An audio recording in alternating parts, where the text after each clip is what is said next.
The Book of Leviticus, Chapter 1. Procedures for the Burnt Offering. The Lord called to Moses from the tabernacle and said to him, "Give the following instructions to the people of Israel. When you present an animal as an offering to the Lord, you may take it from your herd of cattle or your flock of sheep and goats. If the animal you present as a burnt offering is from the herd, it must be a male with no defects. Bring it to the entrance of the tabernacle so you may be accepted by the Lord. Lay your hand on the animal's head, and the Lord will accept its death in your place to purify you, making you right with Him. Then slaughter the young bull in the Lord's presence, and Aaron's sons, the priests, will present the animal's blood by splattering it against all sides of the altar that stands at the entrance to the tabernacle. Then skin the animal and cut it into pieces. The sons of Aaron the priest will build a wood fire on the altar. They will arrange the pieces of the offering, including the head and fat, on the wood burning on the altar. But the internal organs and the legs must first be washed with water. Then the priest will burn the entire sacrifice on the altar as a burnt offering. It is a special gift, a pleasing aroma to the Lord. If the animal you present as a burnt offering is from the flock, it may be either a sheep or a goat, but it must be a male with no defects. Slaughter the animal on the north side of the altar in the Lord's presence, and Aaron's sons, the priests, will splatter its blood against all sides of the altar. Then cut the animal in pieces, and the priests will arrange the pieces of the offering, including the head and fat, on the wood burning on the altar. But the internal organs and the legs must first be washed with water. Then the priest will burn the entire sacrifice on the altar as a burnt offering. It is a special gift, a pleasing aroma to the Lord. If you present a bird as a burnt offering to the Lord, choose either a turtle dove or a young pigeon. The priest will take the bird to the altar, wring off its head, and burn it on the altar. But first he must drain its blood against the side of the altar. The priest must also remove the crop and the feathers and throw them in the ashes on the east side of the altar. Then, grasping the bird by its wings, the priest will tear the bird open, but without tearing it apart. Then he will burn it as a burnt offering on the wood burning on the altar. It is a special gift, a pleasing aroma to the Lord. Chapter 2. Procedures for the Grain Offering. When you present grain as an offering to the Lord, the offering must consist of choice flour. You are to pour olive oil on it, sprinkle it with frankincense, and bring it to Aaron's sons, the priests. The priest will scoop out a handful of the flour moistened with oil, together with all the frankincense, and burn this representative portion on the altar. It is a special gift, a pleasing aroma to the Lord. The rest of the grain offering will then be given to Aaron and his sons. This offering will be considered a most holy part of the special gifts presented to the Lord. If your offering is a grain offering baked in an oven, it must be made of choice flour, but without any yeast. It may be presented in the form of thin cakes mixed with olive oil or wafers spread with olive oil. If your grain offering is cooked on a griddle, it must be made of choice flour, mixed with olive oil, but without any yeast. Break it in pieces and pour olive oil on it. It is a grain offering. If your grain offering is prepared in a pan, it must be made of choice flour and olive oil. No matter how a grain offering for the Lord has been prepared, bring it to the priest, who will present it at the altar. The priest will take a representative portion of the grain offering and burn it on the altar. It is a special gift, a pleasing aroma to the Lord. The rest of the grain offering will then be given to Aaron and his sons as their food.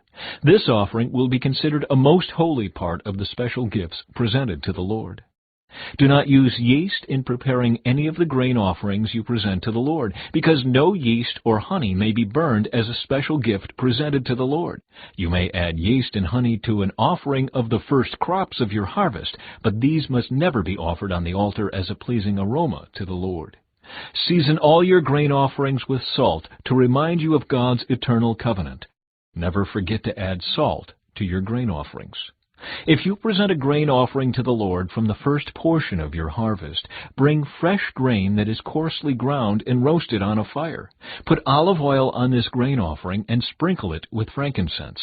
The priest will take a representative portion of the grain moistened with oil, together with all the frankincense, and burn it as a special gift presented to the Lord.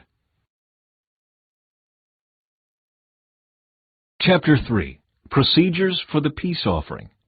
If you present an animal from the herd as a peace offering to the Lord, it may be a male or a female, but it must have no defects. Lay your hand on the animal's head and slaughter it at the entrance of the tabernacle. Then Aaron's sons, the priests, will splatter its blood against all sides of the altar. The priest must present part of this peace offering as a special gift to the Lord. This includes all the fat around the internal organs, the 2 kidneys and the fat around them near the loins, and the long lobe of the liver. These must be removed with the kidneys, and Aaron's sons will burn them on top of the burnt offering on the wood burning on the altar. It is a special gift, a pleasing aroma to the Lord. If you present an animal from the flock as a peace offering to the Lord, it may be a male or a female, but it must have no defects. If you present a sheep as your offering, bring it to the Lord, lay your hand on its head, and slaughter it in front of the tabernacle. Aaron's sons will then splatter the sheep's blood against all sides of the altar. The priest must present the fat of this peace offering as a special gift to the Lord.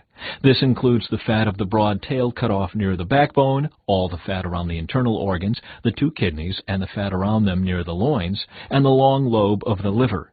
These must be removed with the kidneys, and the priest will burn them on the altar. It is a special gift of food presented to the Lord. If you present a goat as your offering, bring it to the Lord, lay your hand on its head, and slaughter it in front of the tabernacle. Aaron's sons will then splatter the goat's blood against all sides of the altar. The priest must present part of this offering as a special gift to the Lord. This includes all the fat around the internal organs, the 2 kidneys and the fat around them near the loins, and the long lobe of the liver. These must be removed with the kidneys, and the priest will burn them on the altar. It is a special gift of food, a pleasing aroma to the Lord. All the fat belongs to the Lord. You must never eat any fat or blood. This is a permanent law for you, and it must be observed from generation to generation, wherever you live.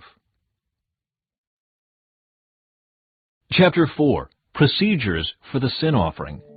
Then the Lord said to Moses, "Give the following instructions to the people of Israel. This is how you are to deal with those who sin unintentionally by doing anything that violates one of the Lord's commands. If the high priest sins, bringing guilt upon the entire community, he must give a sin offering for the sin he has committed. He must present to the Lord a young bull with no defects. He must bring the bull to the Lord at the entrance of the tabernacle, lay his hand on the bull's head, and slaughter it before the Lord. The high priest will then take some of the bull's blood into the tabernacle, dip his finger in the blood, and sprinkle it 7 times before the Lord in front of the inner curtain of the sanctuary.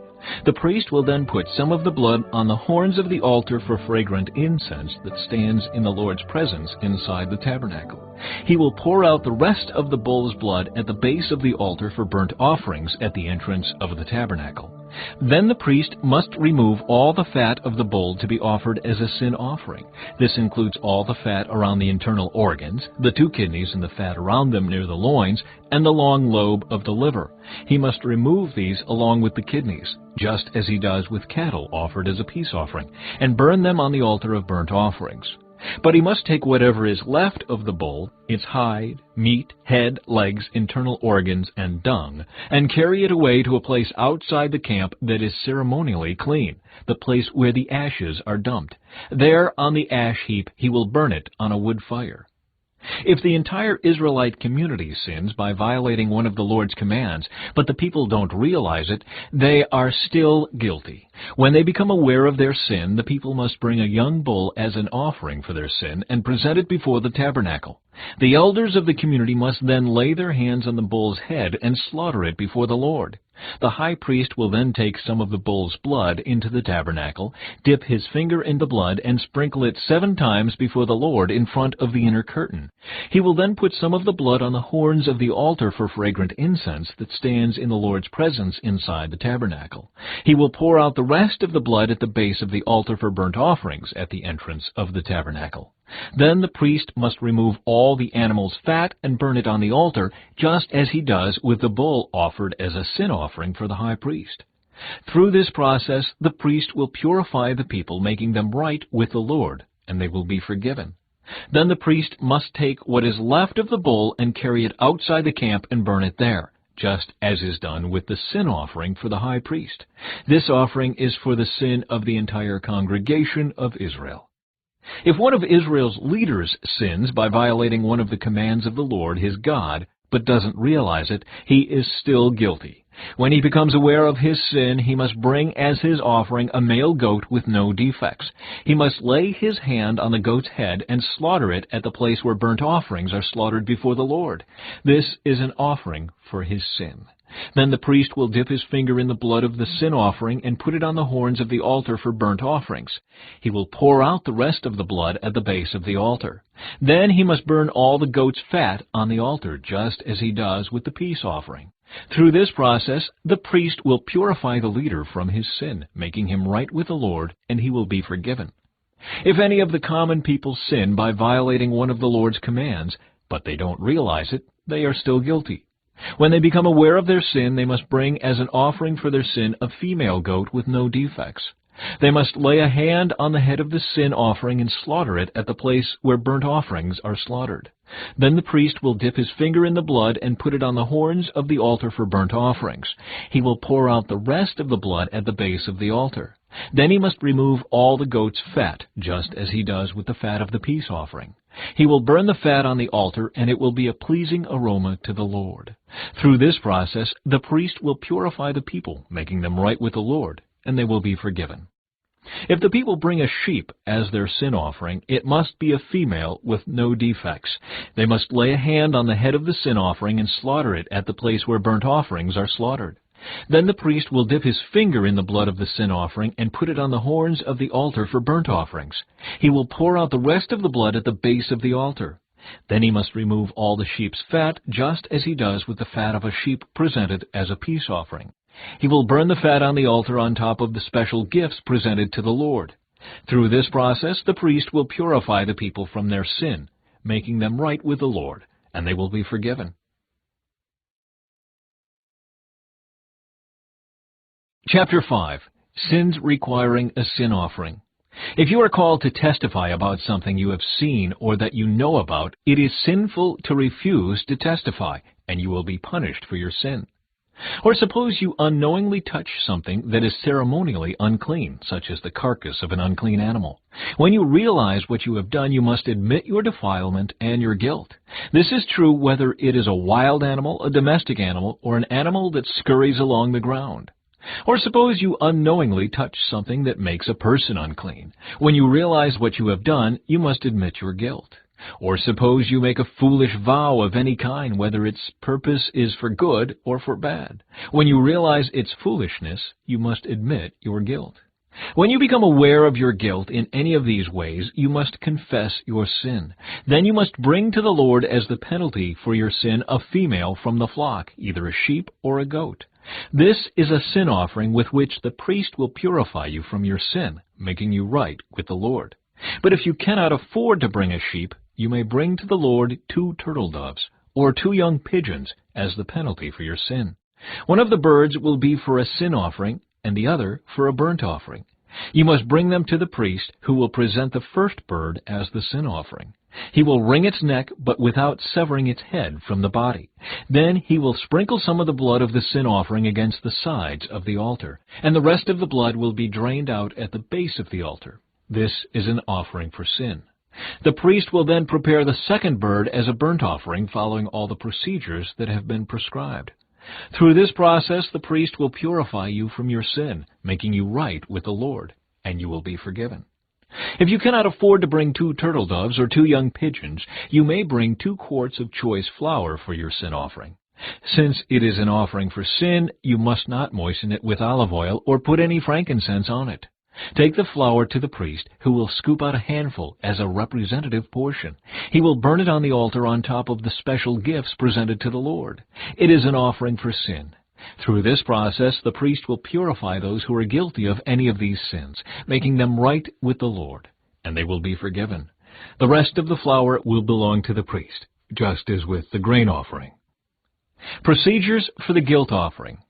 Then the Lord said to Moses, "If one of you commits a sin by unintentionally defiling the Lord's sacred property, you must bring a guilt offering to the Lord.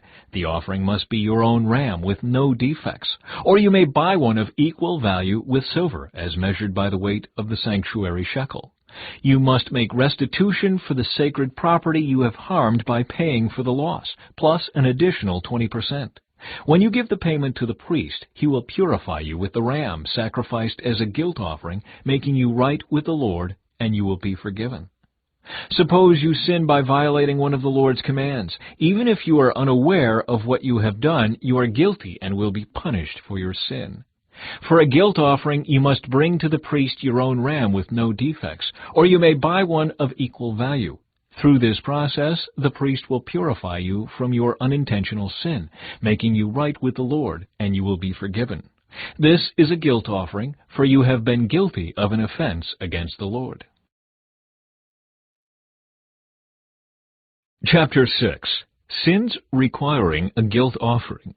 Then the Lord said to Moses, Suppose one of you sins against your associate and is unfaithful to the Lord. Suppose you cheat in a deal involving a security deposit, or you steal or commit fraud, or you find lost property and lie about it, or you lie while swearing to tell the truth, or you commit any other such sin.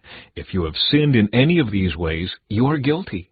You must give back whatever you stole, or the money you took by extortion, or the security deposit, or the lost property you found, or anything obtained by swearing falsely. You must make restitution by paying the full price, plus an additional 20% to the person you have harmed.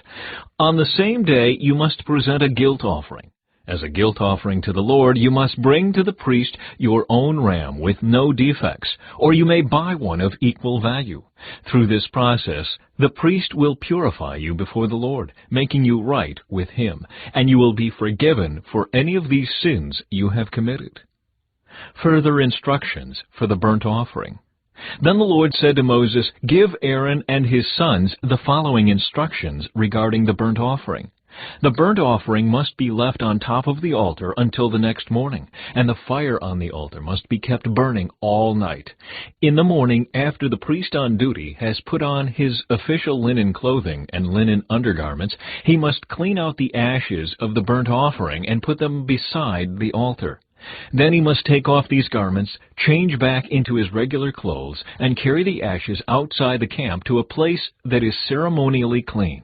Meanwhile, the fire on the altar must be kept burning. It must never go out. Each morning the priest will add fresh wood to the fire and arrange the burnt offering on it. He will then burn the fat of the peace offerings on it.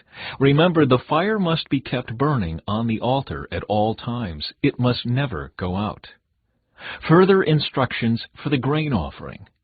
These are the instructions regarding the grain offering. Aaron's sons must present this offering to the Lord in front of the altar.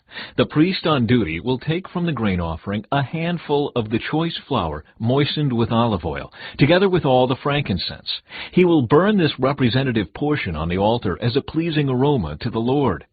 Aaron and his sons may eat the rest of the flour, but it must be baked without yeast and eaten in a sacred place within the courtyard of the tabernacle.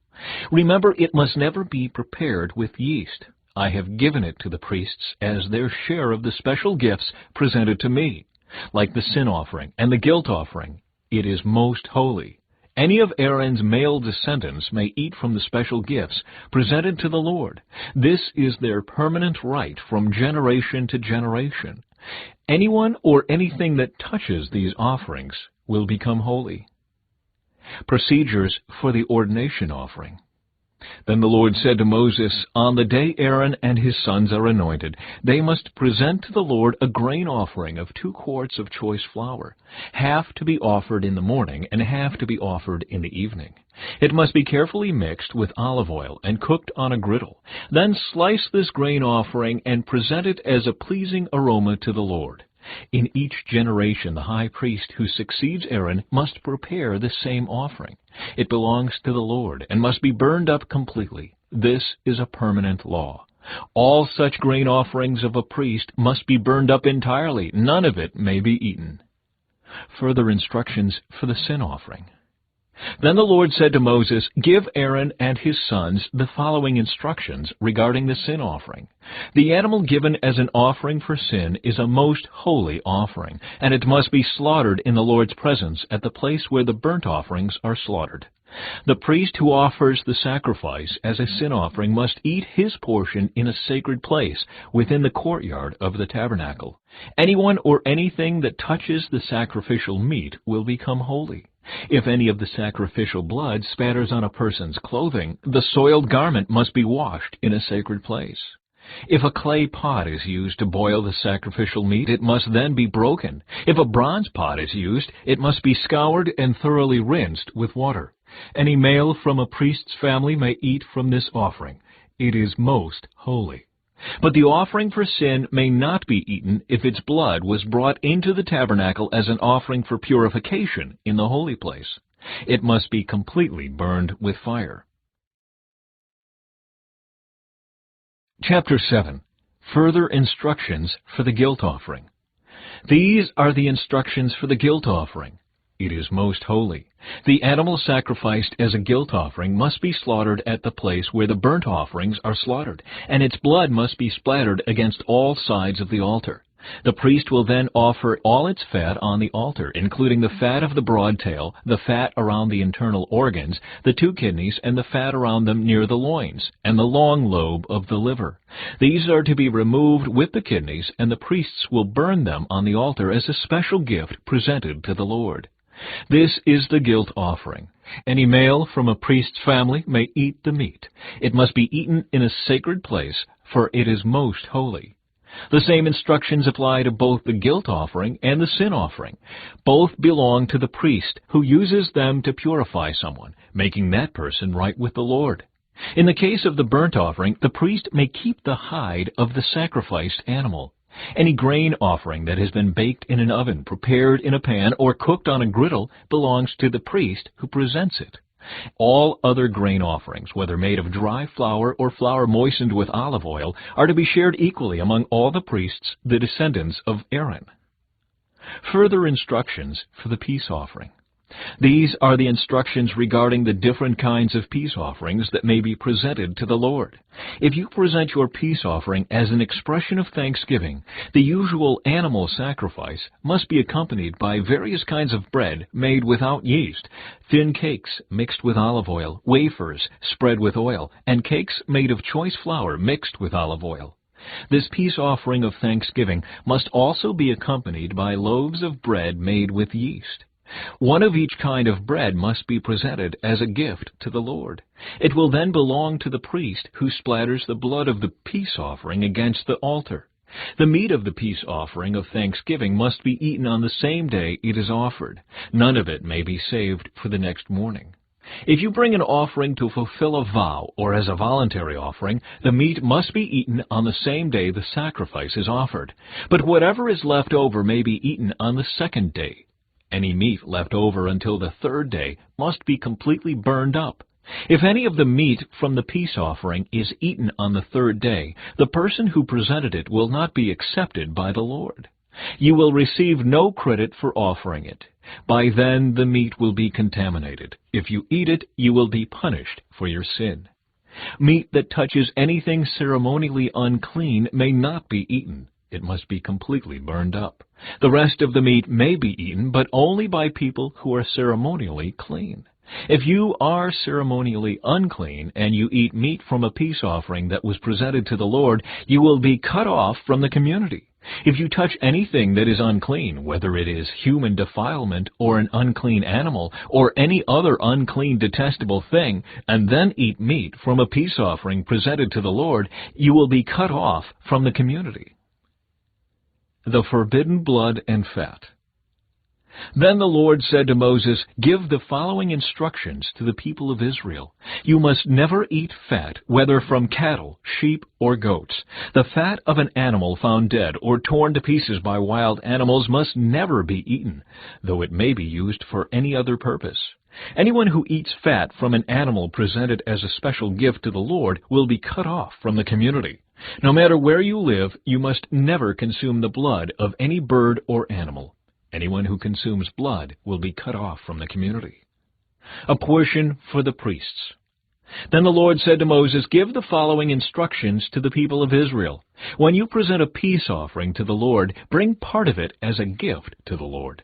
Present it to the Lord with your own hands as a special gift to the Lord. Bring the fat of the animal together with the breast, and lift up the breast as a special offering to the Lord. Then the priest will burn the fat on the altar, but the breast will belong to Aaron and his descendants. Give the right thigh of your peace offering to the priest as a gift. The right thigh must always be given to the priest who offers the blood and the fat of the peace offering. For I have reserved the breast of the special offering and the right thigh of the sacred offering for the priests. It is the permanent right of Aaron and his descendants to share in the peace offerings brought by the people of Israel. This is their rightful share. The special gifts presented to the Lord have been reserved for Aaron and his descendants from the time they were set apart to serve the Lord as priests. On the day they were anointed, the Lord commanded the Israelites to give these portions to the priests as their permanent share from generation to generation. These are the instructions for the burnt offering, the grain offering, the sin offering, and the guilt offering, as well as the ordination offering and the peace offering. The Lord gave these instructions to Moses on Mount Sinai when he commanded the Israelites to present their offerings to the Lord in the wilderness of Sinai. Chapter 8. Ordination of the Priests. Then the Lord said to Moses, "Bring Aaron and his sons, along with their sacred garments, the anointing oil, the bowl for the sin offering, the 2 rams, and the basket of bread made without yeast, and call the entire community of Israel together at the entrance of the tabernacle."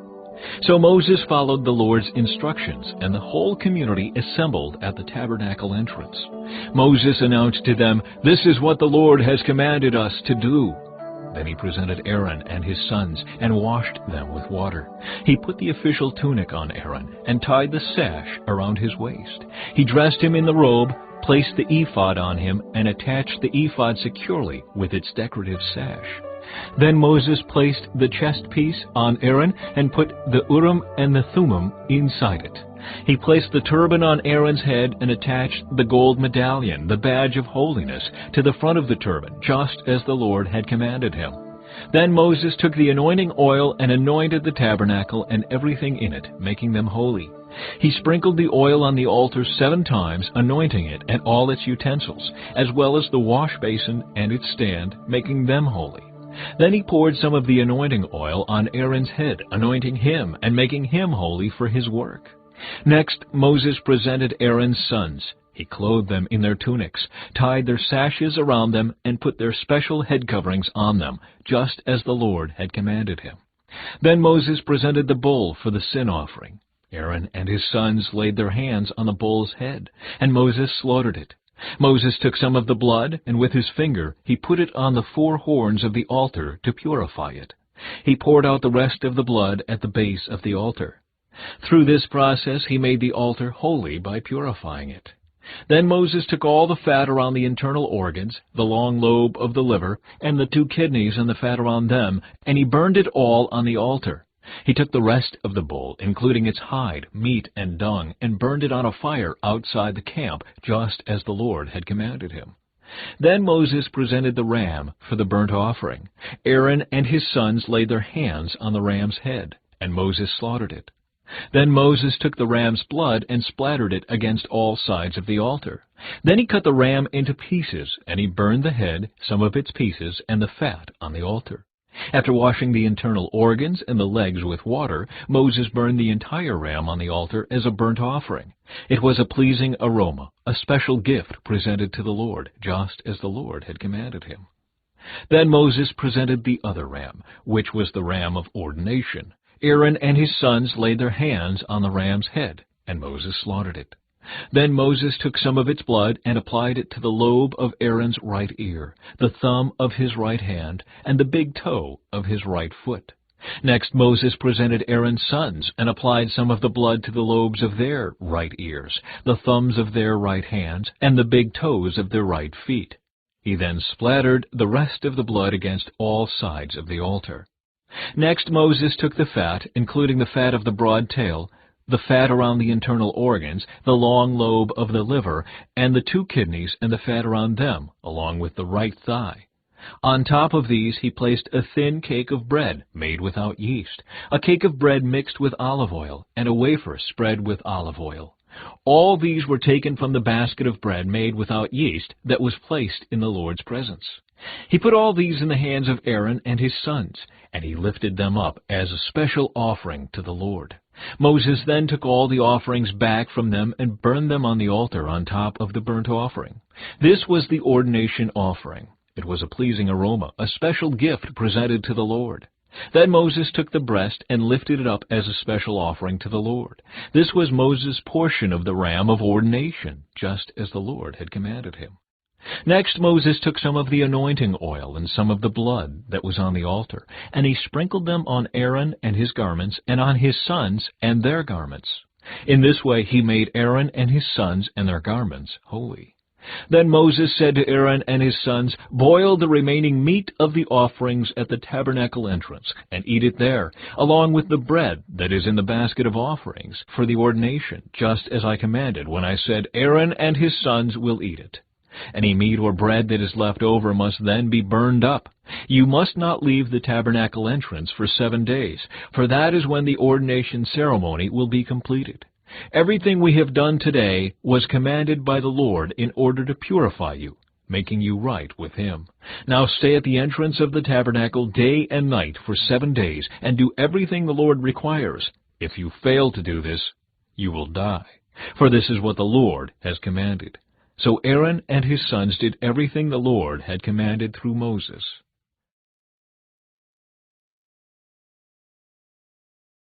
Chapter 9. The priests begin their work. After the ordination ceremony on the 8th day, Moses called together Aaron and his sons and the elders of Israel. He said to Aaron, "Take a young bull for a sin offering and a ram for a burnt offering, both without defects, and present them to the Lord. Then tell the Israelites, take a male goat for a sin offering, and take a calf and a lamb, both a year old and without defects, for a burnt offering.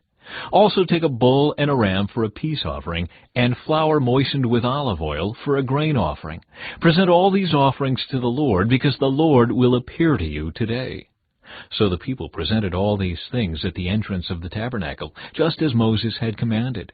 Then the whole community came forward and stood before the Lord. And Moses said, "This is what the Lord has commanded you to do, so that the glory of the Lord may appear to you." Then Moses said to Aaron, "Come to the altar and sacrifice your sin offering and your burnt offering to purify yourself and the people. Then present the offerings of the people to purify them, making them right with the Lord, just as He has commanded." So Aaron went to the altar and slaughtered the calf as a sin offering for himself. His sons brought him the blood, and he dipped his finger in it and put it on the horns of the altar. He poured out the rest of the blood at the base of the altar. Then he burned on the altar the fat, the kidneys, and the long lobe of the liver from the sin offering, just as the Lord had commanded Moses. The meat and the hide, however, he burned outside the camp. Next Aaron slaughtered the animal for the burnt offering. His sons brought him the blood, and he splattered it against all sides of the altar. Then they handed him each piece of the burnt offering, including the head, and he burned them on the altar. Then he washed the internal organs and the legs and burned them on the altar along with the rest of the burnt offering.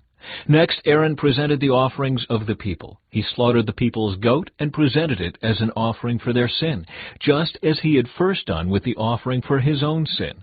Then he presented the burnt offering and sacrificed it in the prescribed way. He also presented the grain offering, burning a handful of the flour mixture on the altar, in addition to the regular burnt offering for the morning. Then Aaron slaughtered the bull and the ram for the people's peace offering. His sons brought him the blood, and he splattered it against all sides of the altar. Then he took the fat of the bull and the ram, the fat of the broad tail, and from around the internal organs, along with the kidneys and the long lobes of the livers. He placed these fat portions on top of the breasts of these animals and burned them on the altar. Aaron then lifted up the breasts and right thighs as a special offering to the Lord, just as Moses had commanded. After that, Aaron raised his hands toward the people and blessed them. Then, after presenting the sin offering, the burnt offering, and the peace offering, he stepped down from the altar. Then Moses and Aaron went into the tabernacle, and when they came back out, they blessed the people again, and the glory of the Lord appeared to the whole community. Fire blazed forth from the Lord's presence and consumed the burnt offering and the fat on the altar. When the people saw this, they shouted with joy and fell face down on the ground.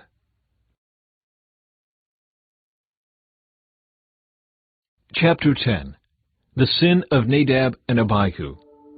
Aaron's sons Nadab and Abihu put coals of fire in their incense burners and sprinkled incense over them. In this way they disobeyed the Lord by burning before him the wrong kind of fire, different than he had commanded. So fire blazed forth from the Lord's presence and burned them up, and they died there before the Lord. Then Moses said to Aaron, "This is what the Lord meant when he said, 'I will display my holiness through those who come near me. I will display my glory before all the people.'" And Aaron was silent. Then Moses called for Mishael and Elzaphan, Aaron's cousins, the sons of Aaron's uncle Uzziel. He said to them, "Come forward and carry away the bodies of your relatives from in front of the sanctuary to a place outside the camp." So they came forward and picked them up by their garments and carried them out of the camp, just as Moses had commanded. Then Moses said to Aaron and his sons Eleazar and Ithamar, "Do not show grief by leaving your hair uncombed or by tearing your clothes. If you do, you will die, and the Lord's anger will strike the whole community of Israel. However, the rest of the Israelites, your relatives, may mourn because of the Lord's fiery destruction of Nadab and Abihu. But you must not leave the entrance of the tabernacle, or you will die, for you have been anointed with the Lord's anointing oil." So they did as Moses commanded. Instructions for priestly conduct. Then the Lord said to Aaron, "You and your descendants must never drink wine or any other alcoholic drink before going into the tabernacle. If you do, you will die. This is a permanent law for you, and it must be observed from generation to generation. You must distinguish between what is sacred and what is common, between what is ceremonially unclean and what is clean, and you must teach the Israelites all the decrees that the Lord has given them through Moses." Then Moses said to Aaron and his remaining sons Eleazar and Ithamar, "Take what is left of the grain offering after a portion has been presented as a special gift to the Lord, and eat it beside the altar. Make sure it contains no yeast, for it is most holy. You must eat it in a sacred place, for it has been given to you and your descendants as your portion of the special gifts presented to the Lord. These are the commands I have been given. But the breast and thigh that were lifted up as a special offering may be eaten in any place that is ceremonially clean. These parts have been given to you and your descendants as your portion of the peace offerings presented by the people of Israel. You must lift up the thigh and breast as a special offering to the Lord, along with the fat of the special gifts. These parts will belong to you and your descendants as your permanent right, just as the Lord has commanded." Moses then asked them what had happened to the goat of the sin offering. When he discovered it had been burned up, he became very angry with Eleazar and Ithamar, Aaron's remaining sons. "Why didn't you eat the sin offering in the sacred area?" he demanded. "It is a holy offering. The Lord has given it to you to remove the guilt of the community and to purify the people, making them right with the Lord. Since the animal's blood was not brought into the holy place, you should have eaten the meat in the sacred area as I ordered you." Then Aaron answered Moses, "Today my sons presented both their sin offering and their burnt offering to the Lord, and yet this tragedy has happened to me. If I had eaten the people's sin offering on such a tragic day as this, would the Lord have been pleased?" And when Moses heard this, he was satisfied. Chapter 11. Ceremonially clean and unclean animals. Then the Lord said to Moses and Aaron, "Give the following instructions to the people of Israel. Of all the land animals, these are the ones you may use for food. You may eat any animal that has completely split hooves and choose the cud. You may not, however, eat the following animals that have split hooves, or that chew the cud, but not both. The camel chews the cud, but does not have split hooves, so it is ceremonially unclean for you. The hyrax chews the cud, but does not have split hooves, so it is unclean. The hare chews the cud, but does not have split hooves, so it is unclean. The pig has evenly split hooves, but does not chew the cud, so it is unclean. You may not eat the meat of these animals, or even touch their carcasses. They are ceremonially unclean for you.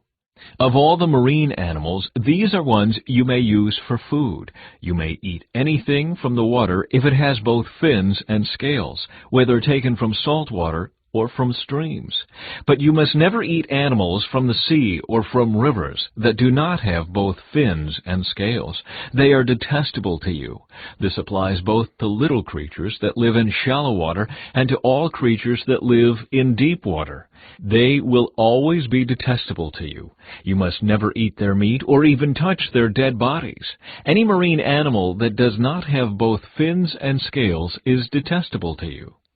These are the birds that are detestable to you. You must never eat them: the griffin vulture, the bearded vulture, the black vulture, the kite, falcons of all kinds, ravens of all kinds, the eagle owl, the short-eared owl, the seagull, hawks of all kinds, the little owl, the cormorant, the great owl, the barn owl, the desert owl, the Egyptian vulture, the stork, herons of all kinds, the hoopoe, and the bat.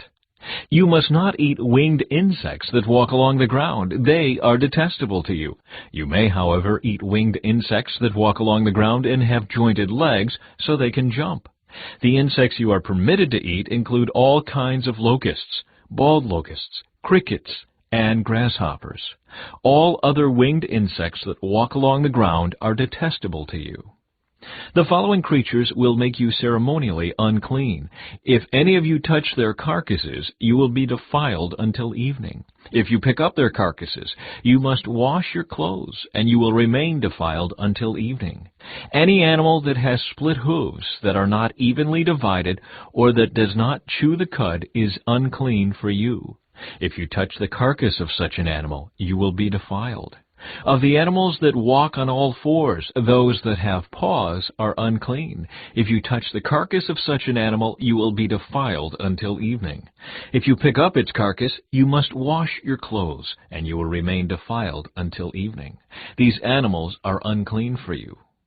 Of the small animals that scurry along the ground, these are unclean for you: the mole rat, the rat, large lizards of all kinds, the gecko, the monitor lizard, the common lizard, the sand lizard, and the chameleon.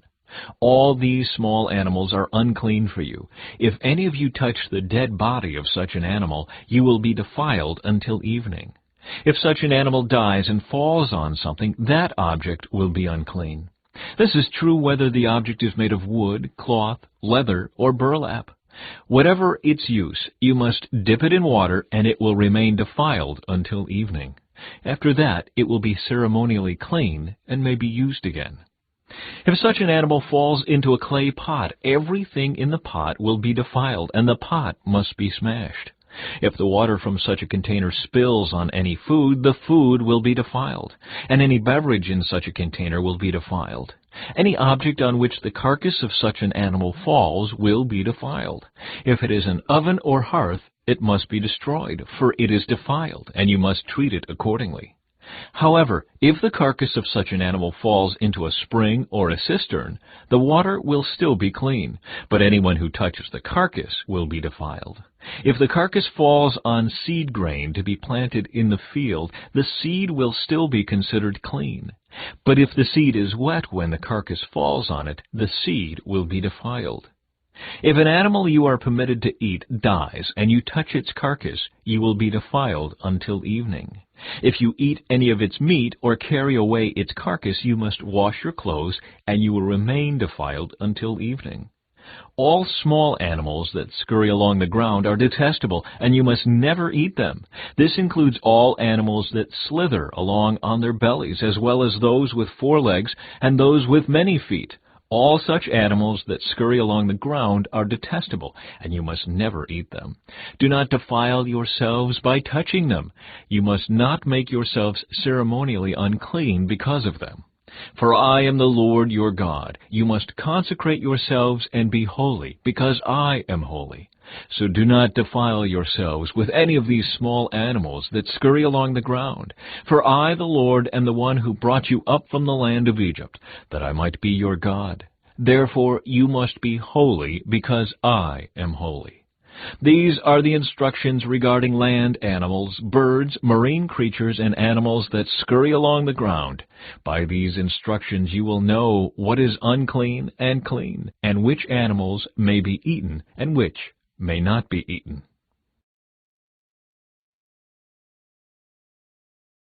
Chapter 12. Purification after childbirth. The Lord said to Moses, "Give the following instructions to the people of Israel. If a woman becomes pregnant and gives birth to a son, she will be ceremonially unclean for 7 days, just as she is unclean during her menstrual period. On the 8th day, the boy's foreskin must be circumcised.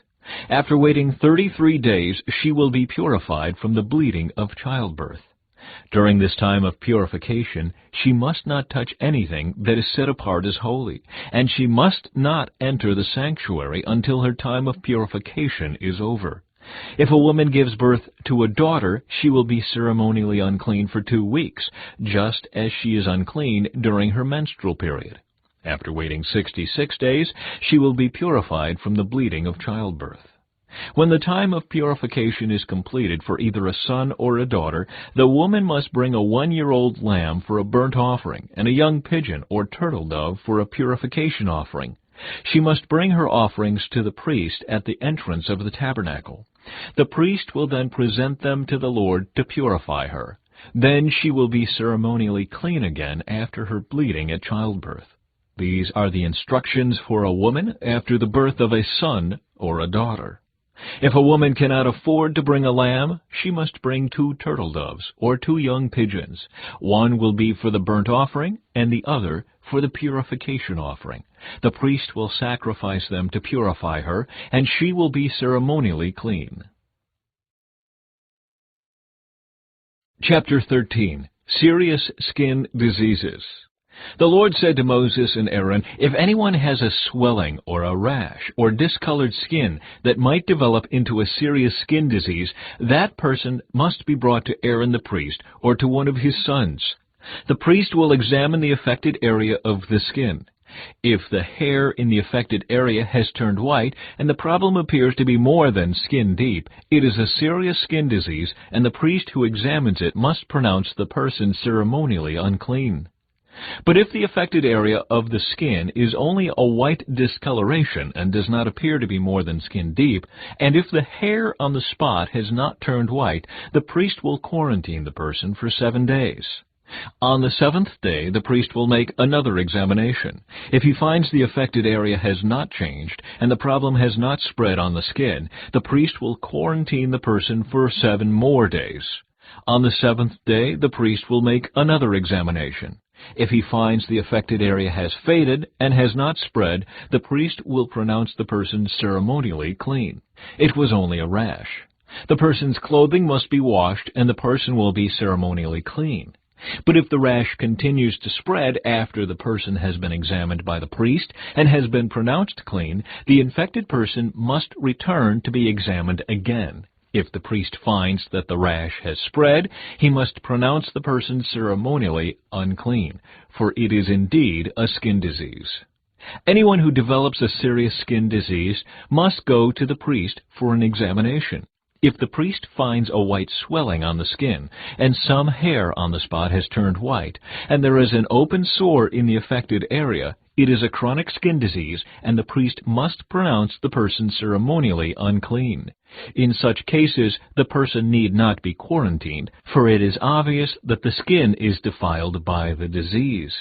Now suppose the disease has spread all over the person's skin, covering the body from head to foot.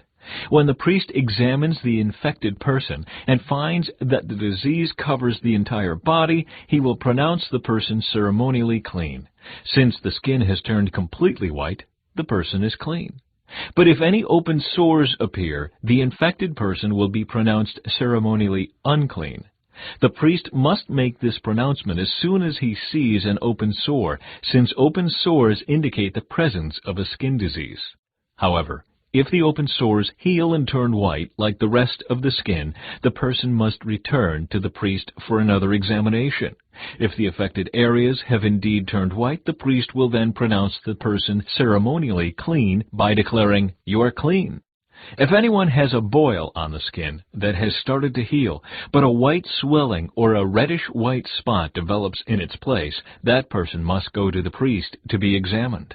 If the priest examines it and finds it to be more than skin deep, and if the hair in the affected area has turned white, the priest must pronounce the person ceremonially unclean. The boil has become a serious skin disease.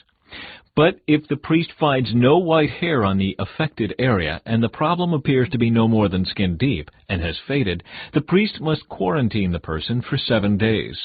If, during that time, the affected area spreads on the skin, the priest must pronounce the person ceremonially unclean because it is a serious disease.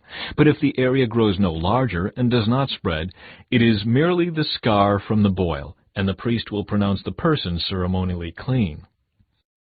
If anyone has suffered a burn on the skin and the burn area changes color, becoming either reddish-white or shiny-white, the priest must examine it. If he finds that the hair in the affected area has turned white and the problem appears to be more than skin deep, a skin disease has broken out in the burn. The priest must then pronounce the person ceremonially unclean, for it is clearly a serious skin disease. But if the priest finds no white hair on the affected area, and the problem appears to be no more than skin deep and has faded, the priest must quarantine the infected person for 7 days.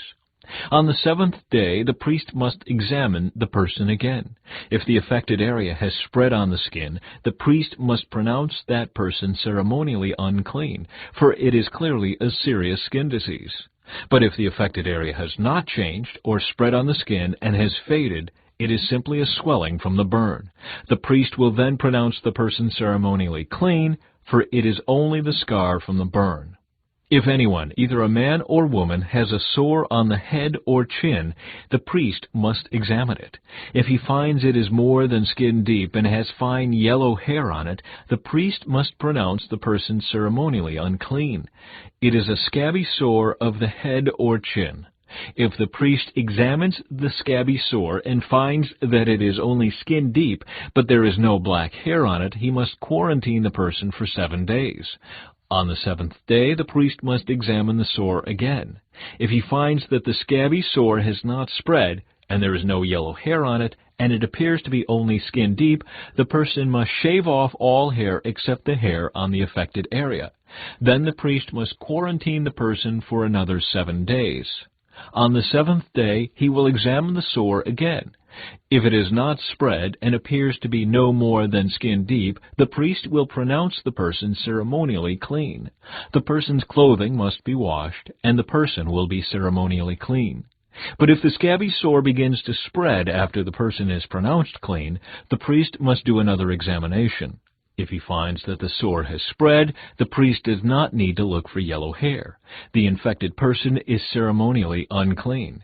But if the color of the scabby sore does not change and black hair has grown on it, it has healed. The priest will then pronounce the person ceremonially clean. If anyone, either a man or woman, has shiny white patches on the skin, the priest must examine the affected area. If he finds that the shiny patches are only pale white, this is a harmless skin rash, and the person is ceremonially clean. If a man loses his hair and his head becomes bald, he is still ceremonially clean. And if he loses hair on his forehead, he simply has a bald forehead. He is still clean. However, if a reddish-white sore appears on the bald area at the top or back of his head, this is a skin disease. The priest must examine him, and if he finds swelling around the reddish-white sore anywhere on the man's head, and it looks like a skin disease, the man is indeed infected with a skin disease and is unclean. The priest must pronounce him ceremonially unclean because of the sore on his head. Those who suffer from a serious skin disease must tear their clothing and leave their hair uncombed. They must cover their mouth and call out, "Unclean! Unclean!" As long as the serious disease lasts, they will be ceremonially unclean. They must live in isolation in their place outside the camp. Treatment of contaminated clothing. Now suppose mildew contaminates some woolen or linen clothing, woolen or linen fabric, the hide of an animal, or anything made of leather. If the contaminated area in the clothing, the animal hide, the fabric, or the leather article has turned greenish or reddish, it is contaminated with mildew and must be shown to the priest. After examining the affected spot, the priest will put the article in quarantine for 7 days. On the 7th day, the priest must inspect it again. If the contaminated area has spread, the clothing or fabric or leather is clearly contaminated by a serious mildew and is ceremonially unclean. The priest must burn the item, the clothing, the woolen or linen fabric, or piece of leather, for it has been contaminated by a serious mildew. It must be completely destroyed by fire. But if the priest examines it and finds that the contaminated area has not spread in the clothing, the fabric, or the leather, the priest will order the object to be washed and then quarantined for 7 more days. Then the priest must examine the object again. If he finds that the contaminated area has not changed color after being washed, even if it did not spread, the object is defiled. It must be completely burned up, whether the contaminated spot is on the inside or outside. But if the priest examines it and finds that the contaminated area has faded after being washed, he must cut the spot from the clothing, the fabric, or the leather. If the spot later reappears on the clothing, the fabric, or the leather article, the mildew is clearly spreading, and the contaminated object must be burned up. But if the spot disappears from the clothing, the fabric, or the leather article after it has been washed, it must be washed again, then it will be ceremonially clean. These are the instructions for dealing with mildew that contaminates woolen or linen clothing or fabric or anything made of leather. This is how the priest will determine whether these items are ceremonially clean or unclean.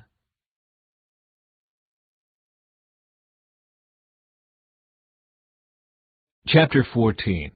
Cleansing from Skin Diseases. And the Lord said to Moses, "The following instructions are for those seeking ceremonial purification from a skin disease. Those who have been healed must be brought to the priest, who will examine them at a place outside the camp. If the priest finds that someone has been healed of a serious skin disease, he will perform a purification ceremony using 2 live birds that are ceremonially clean, a stick of cedar, some scarlet yarn, and a hyssop branch. The priest will order that 1 bird be slaughtered over a clay pot filled with fresh water. He will take the live bird, the cedar stick, the scarlet yarn, and the hyssop branch, and dip them into the blood of the bird that was slaughtered over the fresh water. The priest will then sprinkle the blood of the dead bird 7 times on the person being purified of the skin disease. When the priest has purified the person, he will release the live bird in the open field to fly away. The persons being purified must then wash their clothes, shave off all their hair, and bathe themselves in water. Then they will be ceremonially clean and may return to the camp. However, they must remain outside their tents for 7 days. On the 7th day, they must again shave all the hair from their heads, including the hair of the beard and eyebrows.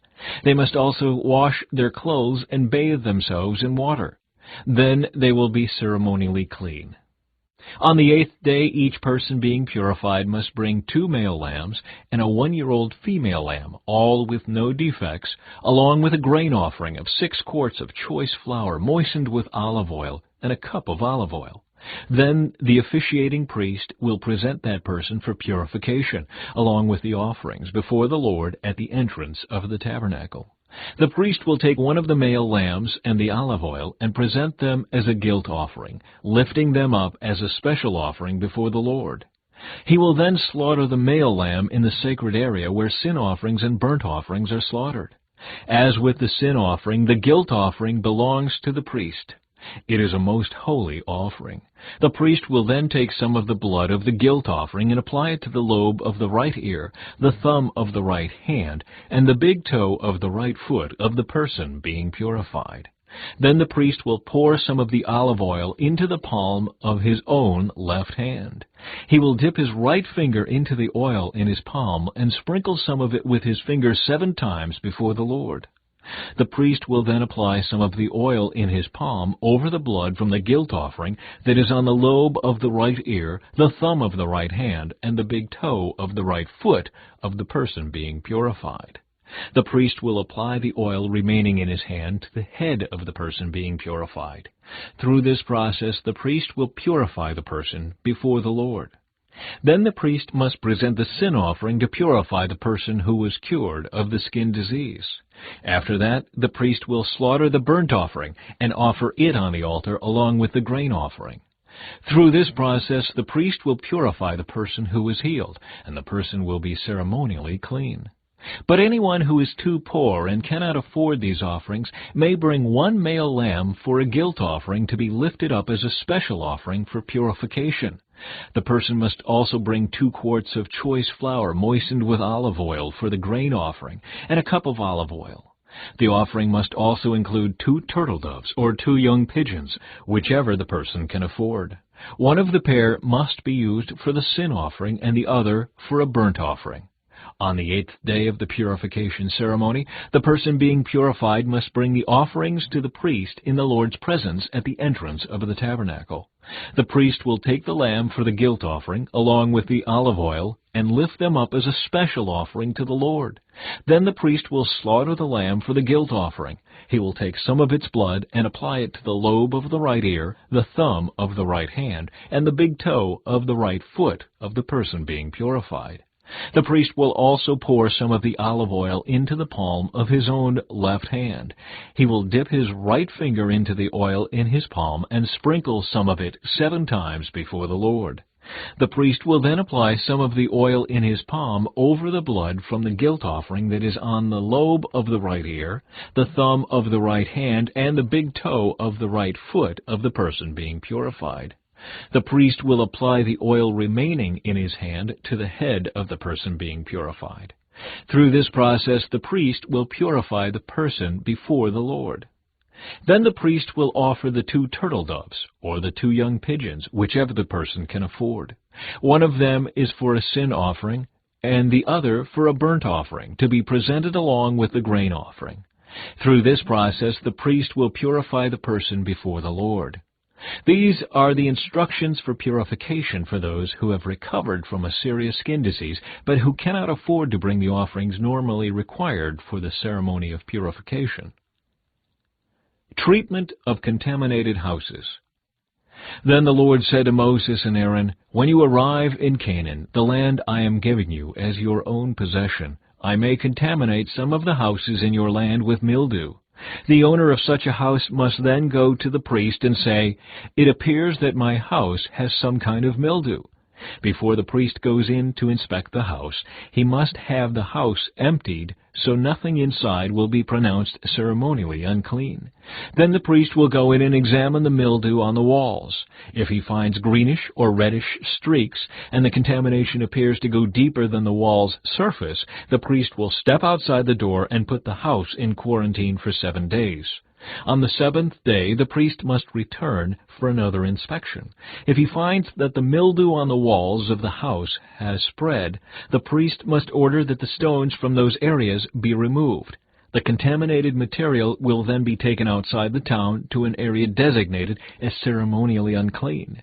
Next, the inside walls of the entire house must be scraped thoroughly, and the scrapings dumped in the unclean place outside the town. Other stones will be brought in to replace the ones that were removed, and the walls will be replastered. But if the mildew reappears after all the stones have been replaced, and the house has been scraped and replastered, the priest must return and inspect the house again. If he finds that the mildew has spread, the walls are clearly contaminated with a serious mildew, and the house is defiled. It must be torn down, and all its stones, timbers, and plaster must be carried out of town to the place designated as ceremonially unclean. Those who enter the house during the period of quarantine will be ceremonially unclean until evening, and all who sleep or eat in the house must wash their clothing. But if the priest returns for his inspection and finds that the mildew has not reappeared in the house after the fresh plastering, he will pronounce it clean because the mildew is clearly gone. To purify the house, the priest must take 2 birds, a stick of cedar, some scarlet yarn, and a hyssop branch. He will slaughter one of the birds over a clay pot filled with fresh water. He will take the cedar stick, the hyssop branch, the scarlet yarn, and the live bird, and dip them into the blood of the slaughtered bird and into the fresh water. Then he will sprinkle the house 7 times. When the priest has purified the house in exactly this way, he will release the live bird in the open fields outside the town. Through this process, the priest will purify the house, and it will be ceremonially clean. These are the instructions for dealing with serious skin diseases, including scabby sores, and mildew, whether on clothing or in a house, and a swelling on the skin, a rash, or discolored skin. This procedure will determine whether a person or object is ceremonially clean or unclean. These are the instructions regarding skin diseases and mildew.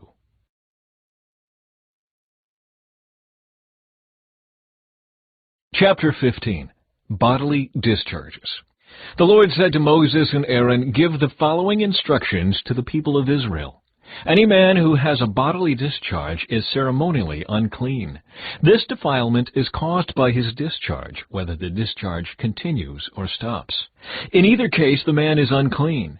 Any bed on which the man with the discharge lies, and anything on which he sits, will be ceremonially unclean. So if you touch the man's bed, you must wash your clothes and bathe yourself in water, and you will remain unclean until evening. If you sit where the man with the discharge has sat, you must wash your clothes and bathe yourself in water, and you will remain unclean until evening. If you touch the man with the discharge, you must wash your clothes and bathe yourself in water, and you will remain unclean until evening. If the man spits on you, you must wash your clothes and bathe yourself in water, and you will remain unclean until evening. Any saddle blanket on which the man rides will be ceremonially unclean. If you touch anything that was under the man, you will be unclean until evening. You must wash your clothes and bathe yourself in water, and you will remain unclean until evening. If the man touches you without first rinsing his hands, you must wash your clothes and bathe yourself in water, and you will remain unclean until evening. Any clay pot the man touches must be broken, and any wooden utensil he touches must be rinsed with water. When the man with the discharge is healed, he must count off 7 days for the period of purification. Then he must wash his clothes and bathe himself in fresh water, and he will be ceremonially clean.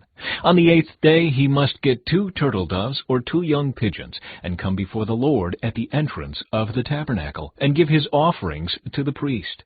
The priest will offer 1 bird for a sin offering, and the other for a burnt offering.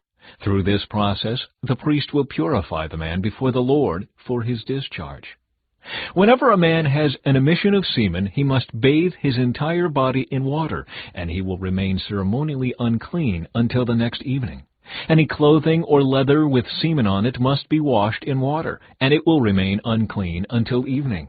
After a man and a woman have sexual intercourse, they must each bathe in water, and they will remain unclean until the next evening.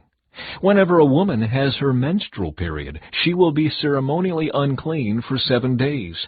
Anyone who touches her during that time will be unclean until evening.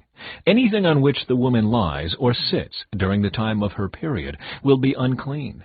If any of you touch her bed, you must wash your clothes and bathe yourself in water, and you will remain unclean until evening. If you touch any object she has sat on, you must wash your clothes and bathe yourself in water, and you will remain unclean until evening. This includes her bed or any other object she has sat on. You will be unclean until evening if you touch it. If a man has sexual intercourse with her and her blood touches him, her menstrual impurity will be transmitted to him. He will remain unclean for 7 days, and any bed on which he lies will be unclean. If a woman has a flow of blood for many days that is unrelated to her menstrual period, or if the blood continues beyond the normal period, she is ceremonially unclean. As during her menstrual period, the woman will be unclean as long as the discharge continues. Any bed she lies on and any object she sits on during that time will be unclean, just as during her normal menstrual period. If any of you touch these things, you will be ceremonially unclean. You must wash your clothes and bathe yourself in water, and you will remain unclean until evening. When the woman's bleeding stops, she must count off 7 days. Then she will be ceremonially clean. On the 8th day she must bring 2 turtle doves or 2 young pigeons and present them to the priest at the entrance of the tabernacle. The priest will offer one for a sin offering and the other for a burnt offering. Through this process, the priest will purify her before the Lord for the ceremonial impurity caused by her bleeding. This is how you will guard the people of Israel from ceremonial uncleanness. Otherwise they would die, for their impurity would defile my tabernacle that stands among them. These are the instructions for dealing with anyone who has a bodily discharge, a man who is unclean because of an emission of semen, or a woman during her menstrual period. It applies to any man or woman who has a bodily discharge, and to a man who has sexual intercourse with a woman who is ceremonially unclean.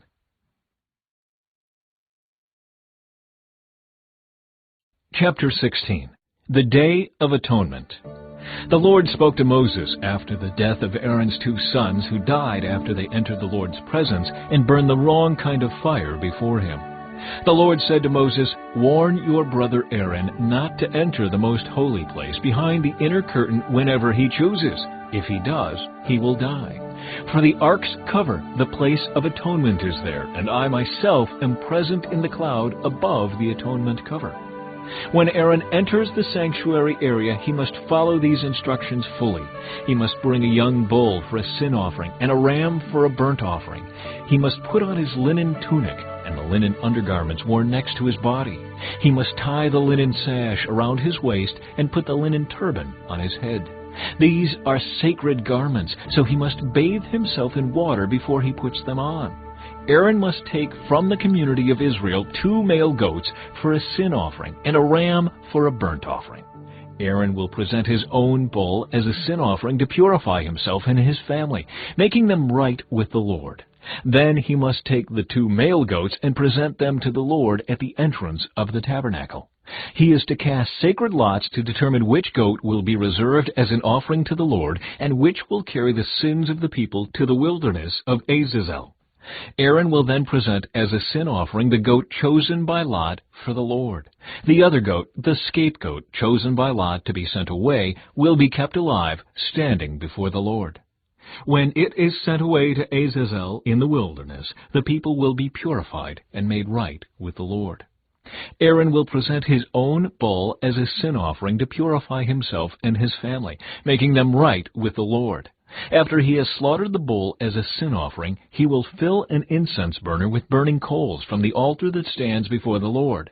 Then he will take 2 handfuls of fragrant powdered incense, and will carry the burner and the incense behind the inner curtain.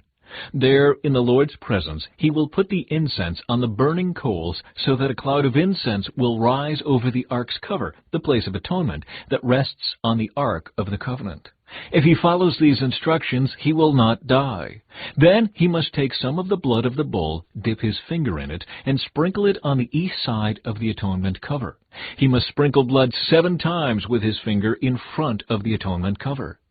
Then Aaron must slaughter the first goat as a sin offering for the people, and carry its blood behind the inner curtain.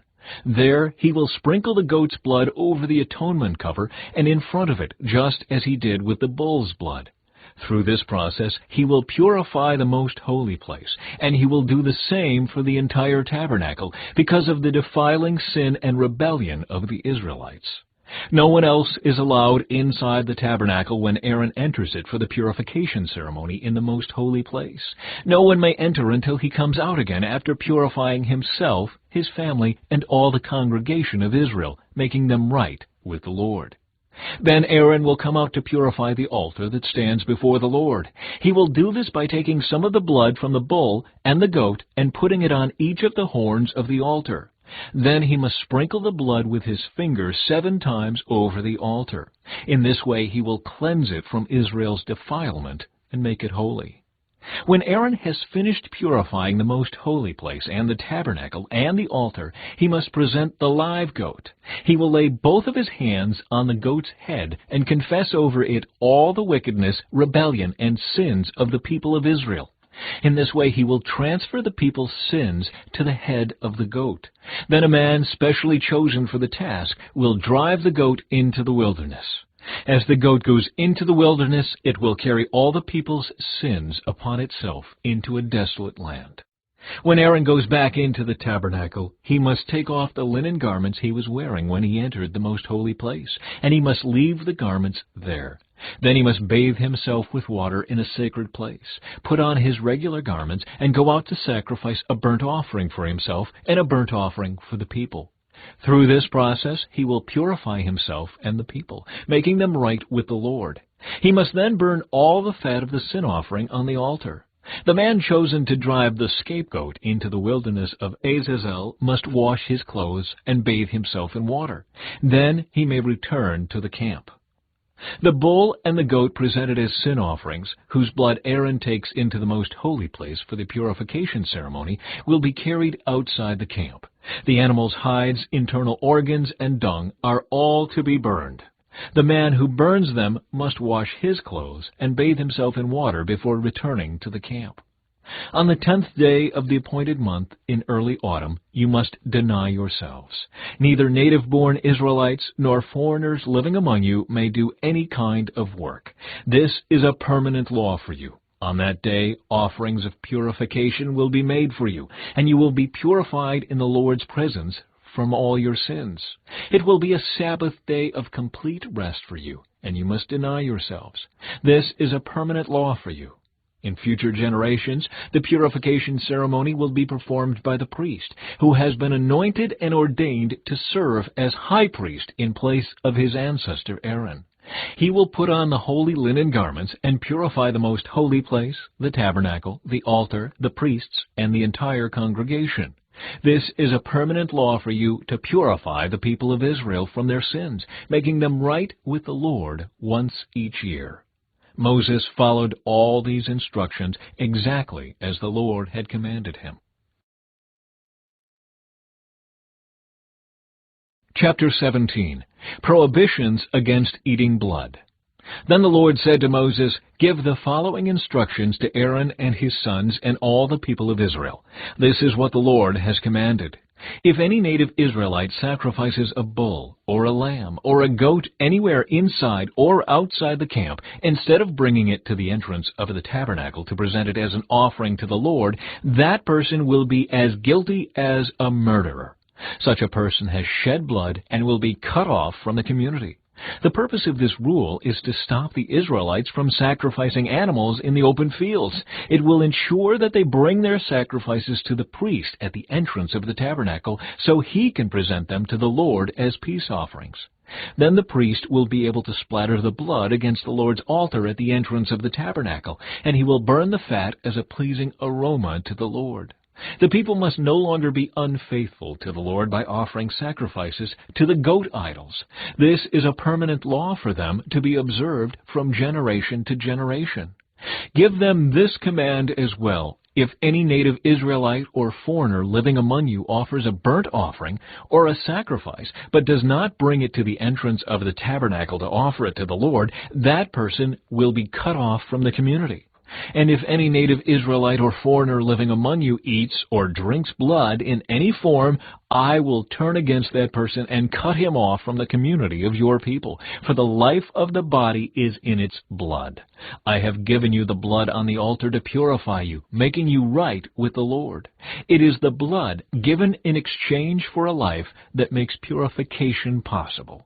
That is why I have said to the people of Israel, you must never eat or drink blood, neither you nor the foreigners living among you. And if any native Israelite or foreigner living among you goes hunting and kills an animal or bird that is approved for eating, he must drain its blood and cover it with earth. The life of every creature is in its blood. That is why I have said to the people of Israel, you must never eat or drink blood, for the life of any creature is in its blood. So whoever consumes blood will be cut off from the community. And if any native-born Israelites or foreigners eat the meat of an animal that died naturally or was torn up by wild animals, they must wash their clothes and bathe themselves in water. They will remain ceremonially unclean until evening, but then they will be clean. But if they do not wash their clothes and bathe themselves, they will be punished for their sin.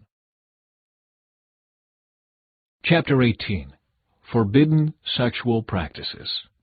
Then the Lord said to Moses, "Give the following instructions to the people of Israel. I am the Lord your God, so do not act like the people in Egypt, where you used to live, or like the people of Canaan, where I am taking you. You must not imitate their way of life. You must obey all my regulations and be careful to obey my decrees, for I am the Lord your God. If you obey my decrees and my regulations, you will find life through them. I am the Lord. You must never have sexual relations with a close relative, for I am the Lord. Do not violate your father by having sexual relations with your mother. She is your mother. You must not have sexual relations with her. Do not have sexual relations with any of your father's wives, for this would violate your father. Do not have sexual relations with your sister or half-sister, whether she is your father's daughter or your mother's daughter, whether she was born into your household or someone else's. Do not have sexual relations with your granddaughter, whether she is your son's daughter or your daughter's daughter, for this would violate yourself.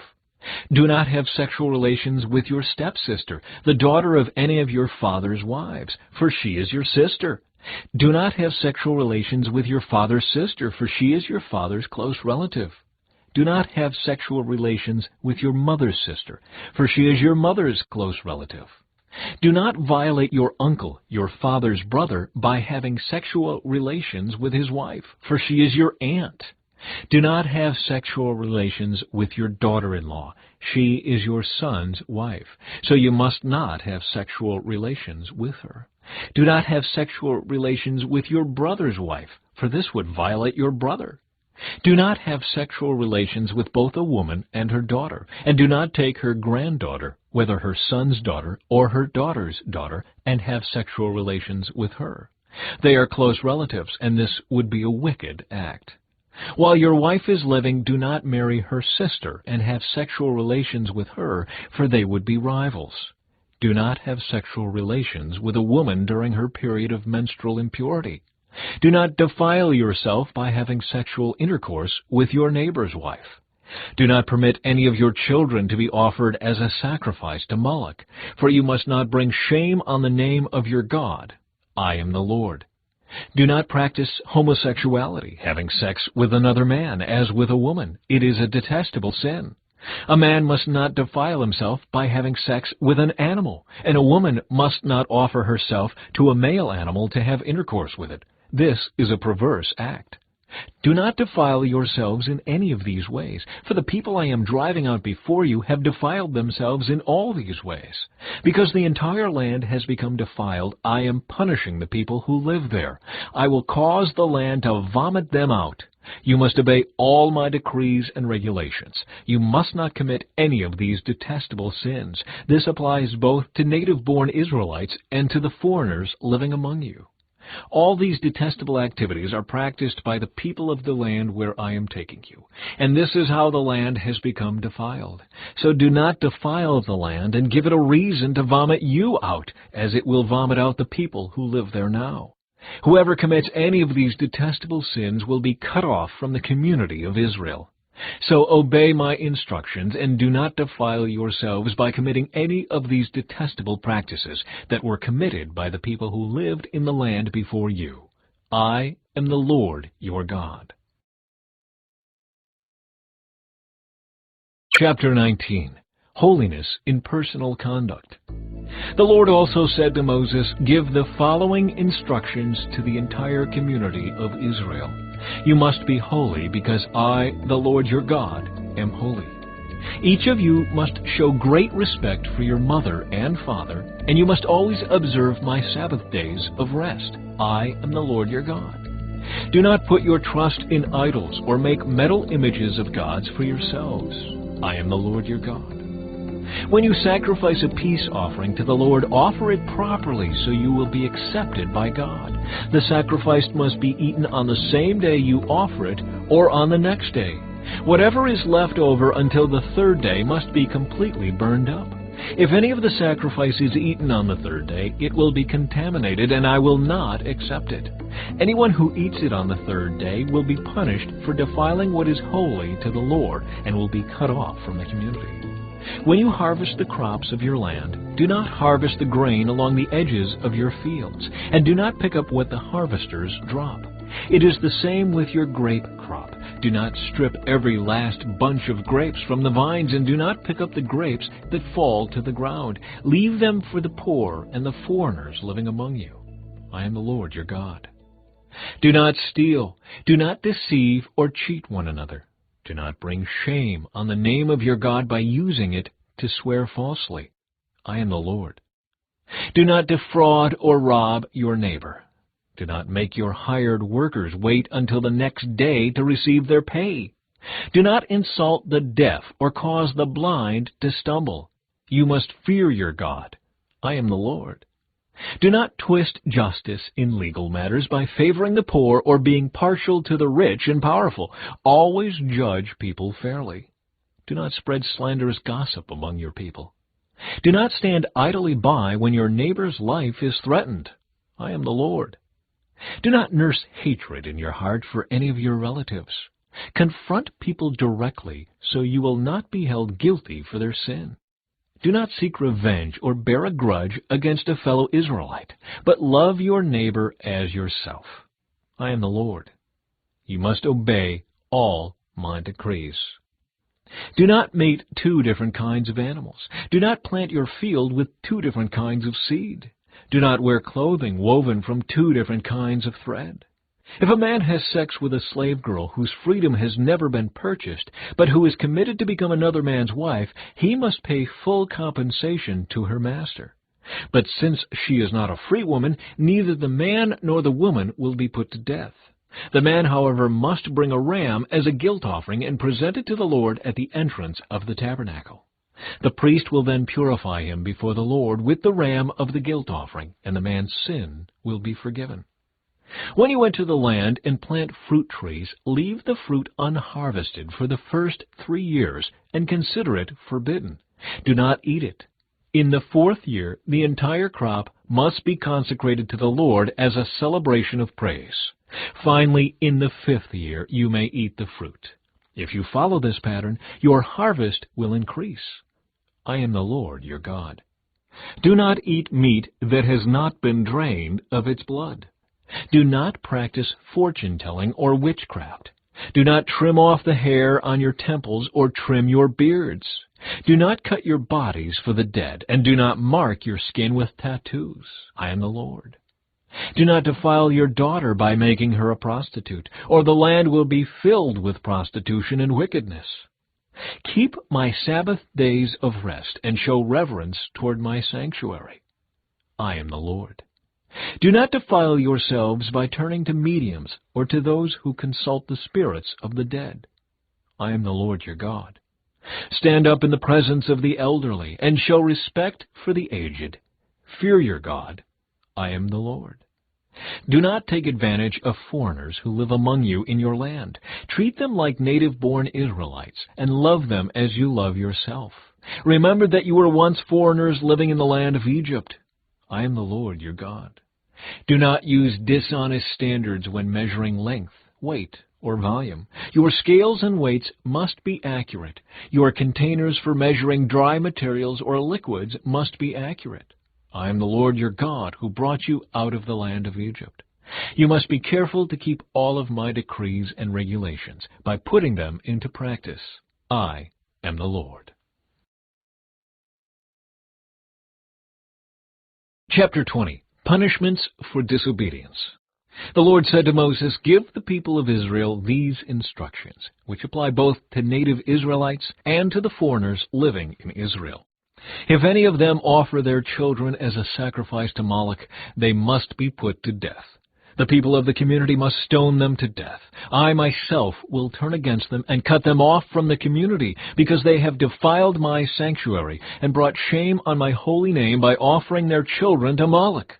And if the people of the community ignore those who offer their children to Moloch and refuse to execute them, I myself will turn against them and their families and will cut them off from the community. This will happen to all who commit spiritual prostitution by worshiping Moloch. I will also turn against those who commit spiritual prostitution by putting their trust in mediums or in those who consult the spirits of the dead. I will cut them off from the community. So set yourselves apart to be holy, for I am the Lord your God. Keep all my decrees by putting them into practice, for I am the Lord who makes you holy. Anyone who dishonors father or mother must be put to death. Such a person is guilty of a capital offense. If a man commits adultery with his neighbor's wife, both the man and the woman who have committed adultery must be put to death. If a man violates his father by having sex with one of his father's wives, both the man and the woman must be put to death, for they are guilty of a capital offense. If a man has sex with his daughter-in-law, both must be put to death. They have committed a perverse act and are guilty of a capital offense. If a man practices homosexuality, having sex with another man as with a woman, both men have committed a detestable act. They must both be put to death, for they are guilty of a capital offense. If a man marries both a woman and her mother, he has committed a wicked act. The man and both women must be burned to death to wipe out such wickedness from among you. If a man has sex with an animal, he must be put to death, and the animal must be killed. If a woman presents herself to a male animal to have intercourse with it, she and the animal must both be put to death. You must kill both, for they are guilty of a capital offense. If a man marries his sister, the daughter of either his father or his mother, and they have sexual relations, it is a shameful disgrace. They must be publicly cut off from the community. Since the man has violated his sister, he will be punished for his sin. If a man has sexual relations with a woman during her menstrual period, both of them must be cut off from the community, for together they have exposed the source of her blood flow. Do not have sexual relations with your aunt, whether your mother's sister or your father's sister. This would dishonor a close relative. Both parties are guilty and will be punished for their sin. If a man has sex with his uncle's wife, he has violated his uncle. Both the man and woman will be punished for their sin, and they will die childless. If a man marries his brother's wife, it is an act of impurity. He has violated his brother, and the guilty couple will remain childless. You must keep all my decrees and regulations by putting them into practice. Otherwise, the land to which I am bringing you as your new home will vomit you out. Do not live according to the customs of the people I am driving out before you. It is because they do these shameful things that I detest them. But I have promised you, you will possess their land, because I will give it to you as your possession, a land flowing with milk and honey. I am the Lord your God, who has set you apart from all other people. You must therefore make a distinction between ceremonially clean and unclean animals, and between clean and unclean birds. You must not defile yourselves by eating any unclean animal or bird or creature that scurries along the ground. I have identified them as being unclean for you. You must be holy, because I, the Lord, am holy. I have set you apart from all other people to be my very own. Men and women among you who act as mediums or who consult the spirits of the dead must be put to death by stoning. They are guilty of a capital offense. Chapter 21. Instructions for the priests. The Lord said to Moses, "Give the following instructions to the priests, the descendants of Aaron. A priest must not make himself ceremonially unclean by touching the dead body of a relative. The only exceptions are his closest relatives, his mother or father, son or daughter, brother, or his virgin sister who depends on him because she has no husband. But a priest must not defile himself and make himself unclean for someone who is related to him only by marriage. The priests must not shave their heads or trim their beards or cut their bodies. They must be set apart as holy to their God and must never bring shame on the name of God. They must be holy, for they are the ones who present the special gifts to the Lord, gifts of food for their God. Priests may not marry a woman defiled by prostitution, and they may not marry a woman who is divorced from her husband, for the priests are set apart as holy to their God. You must treat them as holy because they offer up food to your God. You must consider them holy because I, the Lord, am holy, and I make you holy. If a priest's daughter defiles herself by becoming a prostitute, she also defiles her father's holiness, and she must be burned to death. The high priest has the highest rank of all the priests.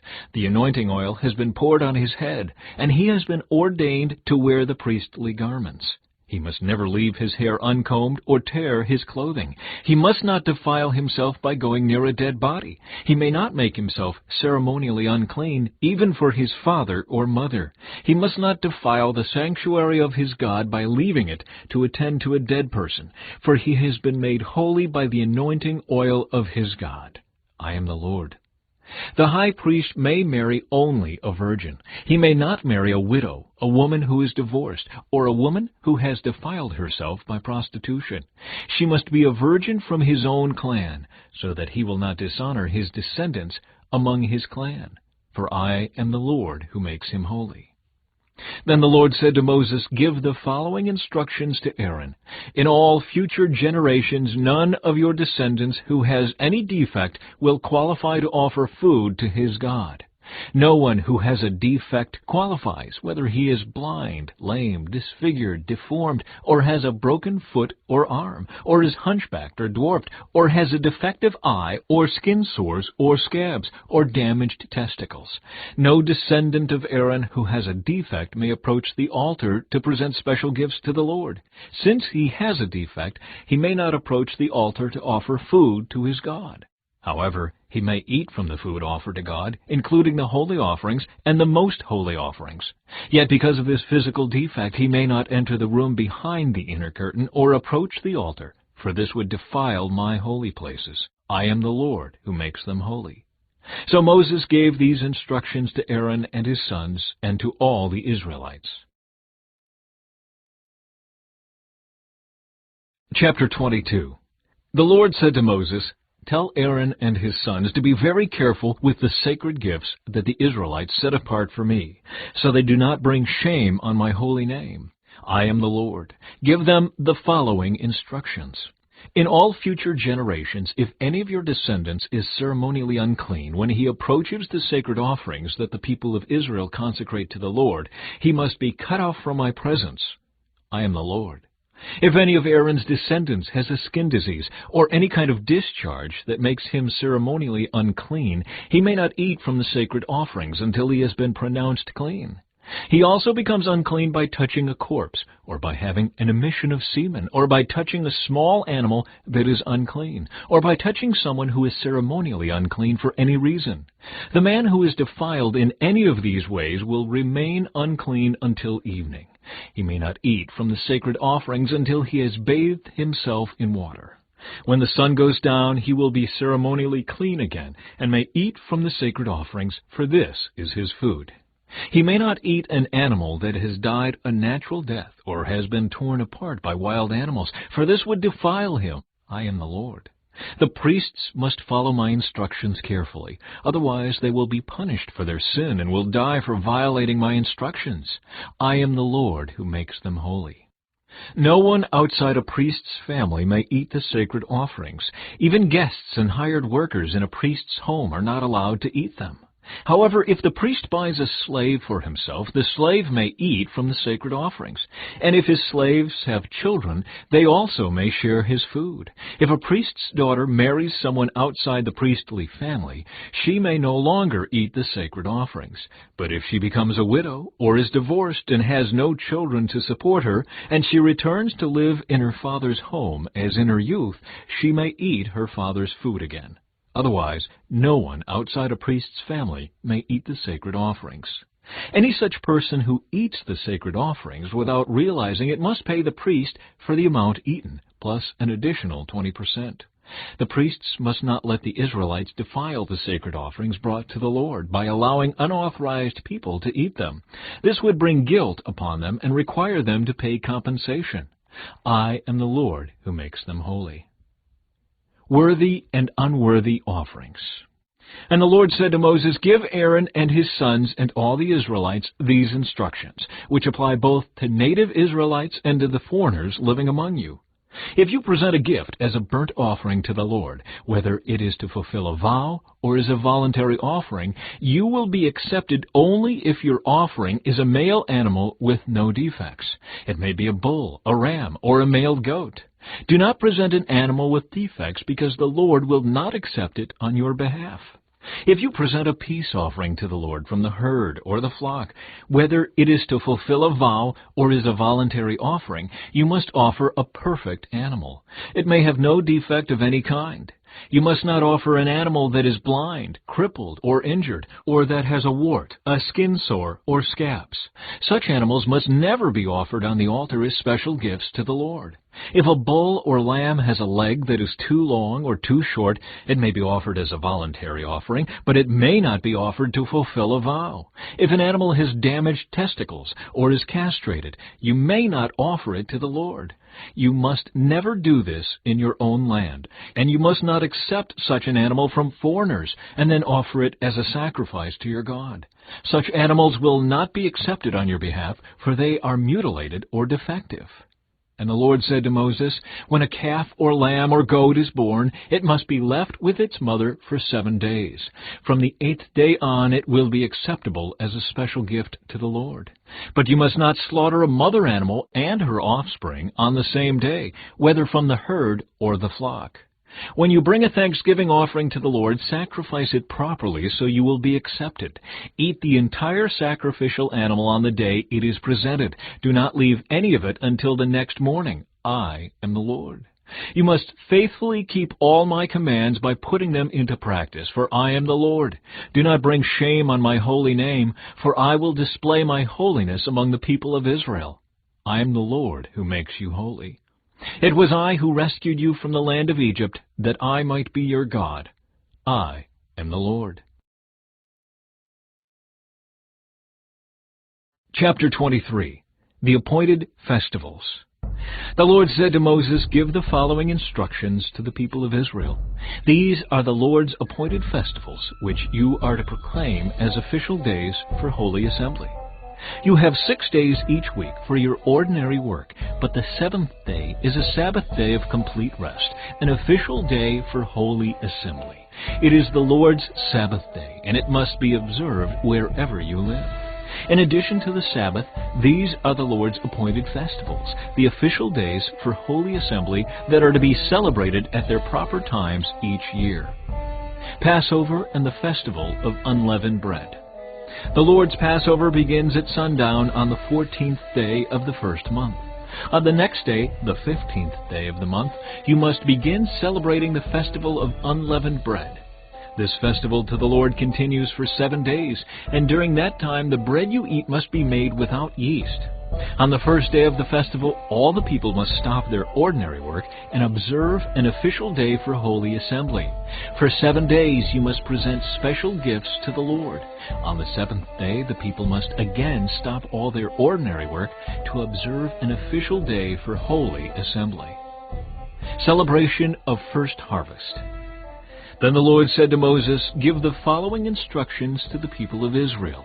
When you enter the land I am giving you, and you harvest its first crops, bring the priest a bundle of grain from the first cutting of your grain harvest. On the day after the Sabbath, the priest will lift it up before the Lord so it may be accepted on your behalf. On that same day you must sacrifice a 1-year-old male lamb with no defects as a burnt offering to the Lord. With it you must present a grain offering consisting of 4 quarts of choice flour moistened with olive oil.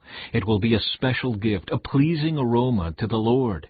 You must also offer 1 quart of wine as a liquid offering. Do not eat any bread or roasted grain or fresh kernels on that day until you bring this offering to your God. This is a permanent law for you, and it must be observed from generation to generation wherever you live. The Festival of Harvest. From the day after the Sabbath, the day you bring the bundle of grain to be lifted up as a special offering, count off 7 full weeks. Keep counting until the day after the 7th Sabbath, 50 days later. Then present an offering of new grain to the Lord. From wherever you live, bring 2 loaves of bread to be lifted up before the Lord as a special offering. Make these loaves from 4 quarts of choice flour and bake them with yeast. They will be an offering to the Lord from the first of your crops. Along with the bread, present 7 one-year-old male lambs with no defects, 1 young bull, and 2 rams as burnt offerings to the Lord. These burnt offerings, together with the grain offerings and liquid offerings, will be a special gift, a pleasing aroma to the Lord. Then you must offer 1 male goat as a sin offering, and 2 one-year-old male lambs as a peace offering. The priest will lift up the 2 lambs as a special offering to the Lord, together with the loaves representing the first of your crops. These offerings, which are holy to the Lord, belong to the priests. That same day will be proclaimed an official day for holy assembly, a day on which you do no ordinary work. This is a permanent law for you, and it must be observed from generation to generation wherever you live. When you harvest the crops of your land, do not harvest the grain along the edges of your fields, and do not pick up what the harvesters drop. Leave it for the poor and the foreigners living among you. I am the Lord your God. The Festival of Trumpets. The Lord said to Moses, "Give the following instructions to the people of Israel. On the first day of the appointed month in early autumn, you are to observe a day of complete rest. It will be an official day for holy assembly, a day commemorated with loud blasts of a trumpet. You must do no ordinary work on that day. Instead, you are to present special gifts to the Lord." The Day of Atonement. Then the Lord said to Moses, "Be careful to celebrate the Day of Atonement on the 10th day of that same month, 9 days after the Festival of Trumpets. You must observe it as an official day for holy assembly, a day to deny yourselves and present special gifts to the Lord. Do no work during that entire day, because it is the Day of Atonement when offerings of purification are made for you, making you right with the Lord your God. All who do not deny themselves that day will be cut off from God's people, and I will destroy anyone among you who does any work on that day. You must not do any work at all. This is a permanent law for you, and it must be observed from generation to generation, wherever you live. This will be a Sabbath day of complete rest for you, and on that day you must deny yourselves. This day of rest will begin at sundown on the 9th day of the month, and extend until sundown on the 10th day. The Festival of Shelters. And the Lord said to Moses, "Give the following instructions to the people of Israel. Begin celebrating the Festival of Shelters on the 15th day of the appointed month, 5 days after the Day of Atonement. This festival to the Lord will last for 7 days. On the first day of the festival, you must proclaim an official day for holy assembly, when you do no ordinary work. For 7 days you must present special gifts to the Lord. The 8th day is another holy day on which you present your special gifts to the Lord. This will be a solemn occasion, and no ordinary work may be done that day. These are the Lord's appointed festivals. Celebrate them each year as official days for holy assembly by presenting special gifts to the Lord, burnt offerings, grain offerings, sacrifices, and liquid offerings, each on its proper day. These festivals must be observed in addition to the Lord's regular Sabbath days, and the offerings are in addition to your personal gifts, the offerings you give to fulfill your vows, and the voluntary offerings you present to the Lord. Remember that this 7-day festival to the Lord, the Festival of Shelters, begins on the 15th day of the appointed month, after you have harvested all the produce of the land. The first day and the 8th day of the festival will be days of complete rest. On the first day, gather branches from magnificent trees, palm fronds, boughs from leafy trees, and willows that grow by the streams. Then celebrate with joy before the Lord your God for 7 days. You must observe this festival to the Lord for 7 days every year. This is a permanent law for you, and it must be observed in the appointed month, from generation to generation.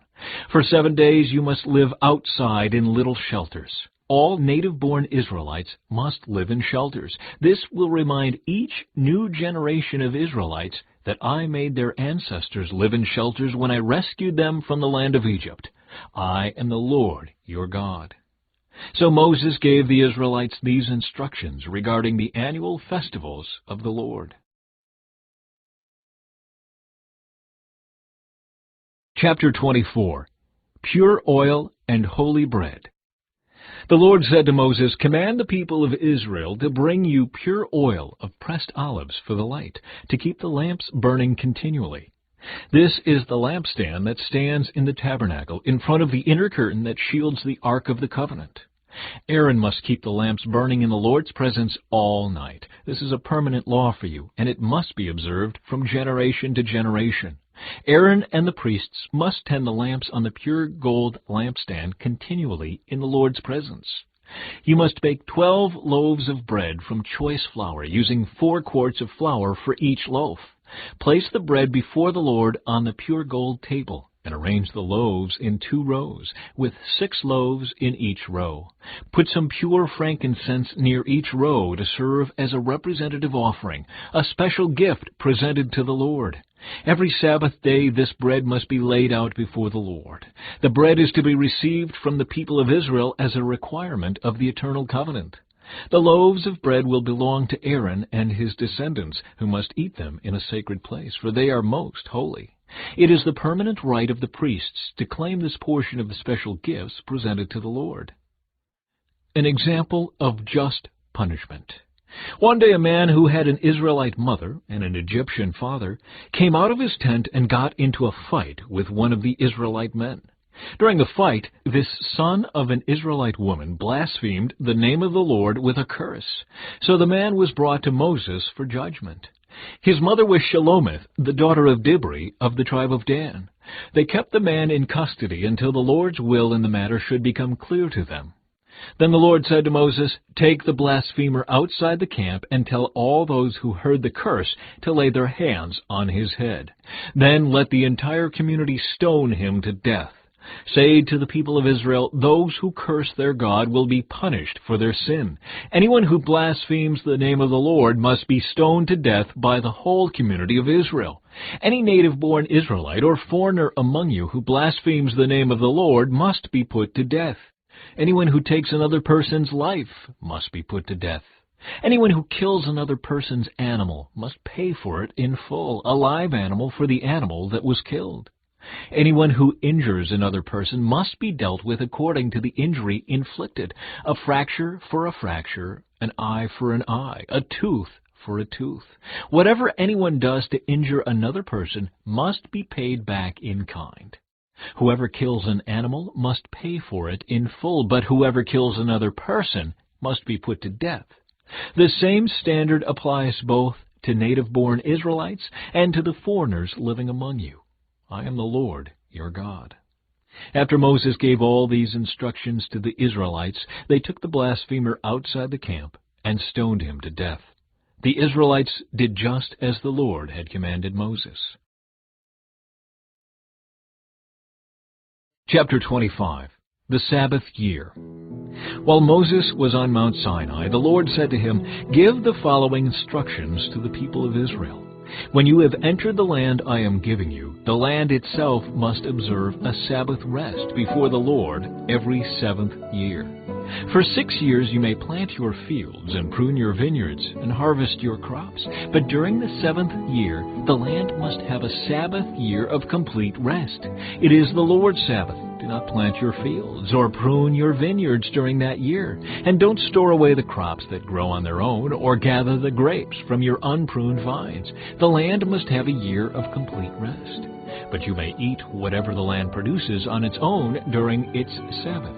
This applies to you, your male and female servants, your hired workers, and the temporary residents who live with you. Your livestock and the wild animals in your land will also be allowed to eat what the land produces."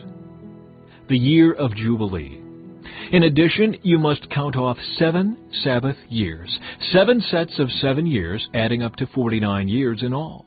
Then, on the Day of Atonement, in the 50th year, blow the ram's horn loud and long throughout the land.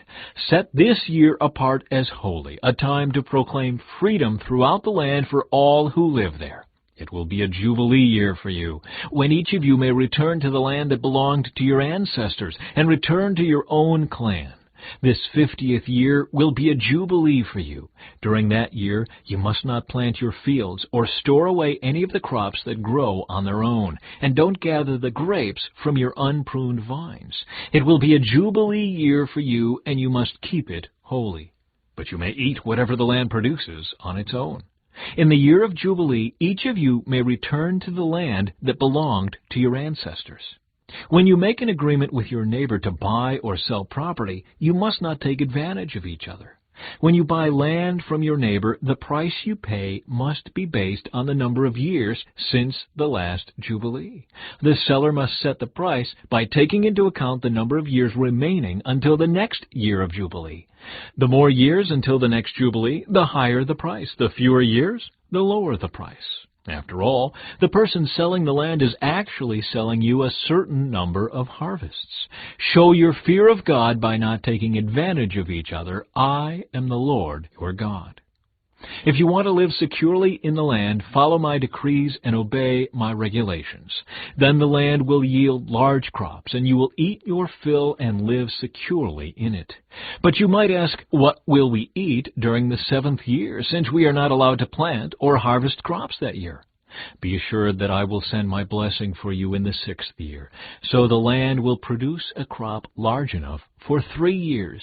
When you plant your fields in the 8th year, you will still be eating from the large crop of the 6th year. In fact, you will still be eating from that large crop when the new crop is harvested in the 9th year. Redemption of property. The land must never be sold on a permanent basis, for the land belongs to me. You are only foreigners and tenant farmers working for me. With every purchase of land, you must grant the seller the right to buy it back. If one of your fellow Israelites falls into poverty and is forced to sell some family land, then a close relative should buy it back for him. If there is no close relative to buy the land, but the person who sold it gets enough money to buy it back, he then has the right to redeem it from the one who bought it. The price of the land will be discounted according to the number of years until the next year of Jubilee. In this way, the original owner can then return to the land. But if the original owner cannot afford to buy back the land, it will remain with the new owner until the next year of Jubilee. In the Jubilee year, the land must be returned to the original owners so they can return to their family land. Anyone who sells a house inside a walled town has the right to buy it back for a full year after its sale. During that year, the seller retains the right to buy it back. But if it is not bought back within a year, the sale of the house within the walled town cannot be reversed. It will become the permanent property of the buyer. It will not be returned to the original owner in the year of Jubilee. But a house in a village, a settlement without fortified walls, will be treated like property in the countryside. Such a house may be bought back at any time, and it must be returned to the original owner in the year of Jubilee. The Levites always have the right to buy back a house they have sold within the towns allotted to them. And any property that is sold by the Levites, all houses within the Levitical towns, must be returned in the year of Jubilee. After all, the houses in the towns reserved for the Levites are the only property they own in all Israel. The open pasture land around the Levitical towns may never be sold. It is their permanent possession. Redemption of the poor and enslaved. If one of your fellow Israelites falls into poverty and cannot support himself, support him as you would a foreigner or a temporary resident, and allow him to live with you. Do not charge interest or make a profit at his expense. Instead, show your fear of God by letting him live with you as your relative. Remember, do not charge interest on money you lend him, or make a profit on food you sell him. I am the Lord your God, who brought you out of the land of Egypt to give you the land of Canaan and to be your God. If one of your fellow Israelites falls into poverty and is forced to sell himself to you, do not treat him as a slave. Treat him instead as a hired worker or as a temporary resident who lives with you, and he will serve you only until the year of Jubilee. At that time, he and his children will no longer be obligated to you, and they will return to their clans and go back to the land originally allotted to their ancestors. The people of Israel are my servants, whom I brought out of the land of Egypt. So they must never be sold as slaves. Show your fear of God by not treating them harshly. However, you may purchase male and female slaves from among the nations around you. You may also purchase the children of temporary residents who live among you, including those who have been born in your land. You may treat them as your property, passing them on to your children as a permanent inheritance. You may treat them as slaves, but you must never treat your fellow Israelites this way. Suppose a foreigner or temporary resident becomes rich while living among you. If any of your fellow Israelites fall into poverty and are forced to sell themselves to such a foreigner or to a member of his family, they still retain the right to be bought back even after they have been purchased. They may be bought back by a brother, an uncle, or a cousin. In fact, anyone from the extended family may buy them back. They may also redeem themselves if they have prospered. They will negotiate the price of their freedom with the person who bought them. The price will be based on the number of years from the time they were sold until the next year of Jubilee, whatever it would cost to hire a worker for that period of time.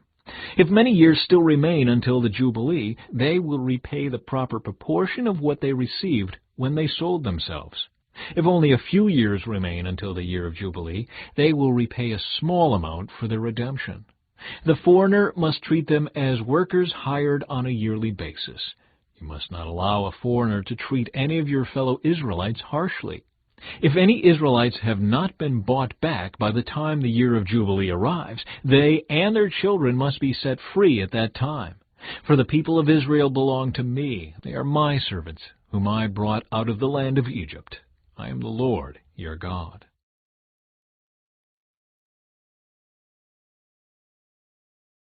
Chapter 26. Blessings for Obedience. Do not make idols or set up carved images or sacred pillars or sculptured stones in your land so you may worship them. I am the Lord your God. You must keep my Sabbath days of rest and show reverence for my sanctuary. I am the Lord. If you follow my decrees and are careful to obey my commands, I will send you the seasonal rains. The land will then yield its crops, and the trees of the field will produce their fruit. Your threshing season will overlap with the grape harvest, and your grape harvest will overlap with the season of planting grain. You will eat your fill and live securely in your own land. I will give you peace in the land, and you will be able to sleep with no cause for fear. I will rid the land of wild animals and keep your enemies out of your land. In fact, you will chase down your enemies and slaughter them with your swords. 5 of you will chase 100, and 100 of you will chase 10,000. All your enemies will fall beneath your sword. I will look favorably upon you, making you fertile and multiplying your people, and I will fulfill my covenant with you. You will have such a surplus of crops that you will need to clear out the old grain to make room for the new harvest. I will live among you, and I will not despise you. I will walk among you. I will be your God, and you will be my people. I am the Lord your God, who brought you out of the land of Egypt, so you would no longer be their slaves. I broke the yoke of slavery from your neck, so you can walk with your heads held high. Punishments for disobedience. However, if you do not listen to me or obey all these commands, and if you break my covenant by rejecting my decrees, treating my regulations with contempt, and refusing to obey my commands, I will punish you. I will bring sudden terrors upon you, wasting diseases and burning fevers that will cause your eyes to fail and your life to ebb away. You will plant your crops in vain because your enemies will eat them. I will turn against you, and you will be defeated by your enemies. Those who hate you will rule over you, and you will run even when no one is chasing you. And if, in spite of all this, you still disobey me, I will punish you 7 times over for your sins. I will break your proud spirit by making the skies as unyielding as iron and the earth as hard as bronze. All your work will be for nothing, for your land will yield no crops and your trees will bear no fruit. If even then you remain hostile toward me and refuse to obey me, I will inflict disaster on you 7 times over for your sins. I will send wild animals that will rob you of your children and destroy your livestock. Your numbers will dwindle and your roads will be deserted. And if you fail to learn the lesson and continue your hostility toward me, then I myself will be hostile toward you. I will personally strike you with calamity 7 times over for your sins. I will send armies against you to carry out the curse of the covenant you have broken. When you run to your towns for safety, I will send a plague to destroy you there, and you will be handed over to your enemies. I will destroy your food supply, so that 10 women will need only 1 oven to bake bread for their families. They will ration your food by weight, and though you have food to eat, you will not be satisfied.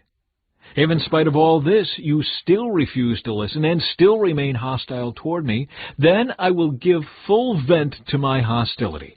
I myself will punish you 7 times over for your sins. Then you will eat the flesh of your own sons and daughters. I will destroy your pagan shrines and knock down your places of worship. I will leave your lifeless corpses piled on top of your lifeless idols, and I will despise you. I will make your cities desolate and destroy your places of pagan worship. I will take no pleasure in your offerings that should be a pleasing aroma to me. Yes, I myself will devastate your land, and your enemies who come to occupy it will be appalled at what they see. I will scatter you among the nations and bring out my sword against you. Your land will become desolate, and your cities will lie in ruins. Then, at last, the land will enjoy its neglected Sabbath years, as it lies desolate while you are in exile in the land of your enemies. Then the land will finally rest and enjoy the Sabbaths it missed. As long as the land lies in ruins, it will enjoy the rest you never allowed it to take every 7th year while you lived in it. And for those of you who survive, I will demoralize you in the land of your enemies. You will live in such fear that the sound of a leaf driven by the wind will send you fleeing. You will run as though fleeing from a sword, and you will fall even when no one pursues you. Though no one is chasing you, you will stumble over each other as though fleeing from a sword. You will have no power to stand up against your enemies. You will die among the foreign nations and be devoured in the land of your enemies.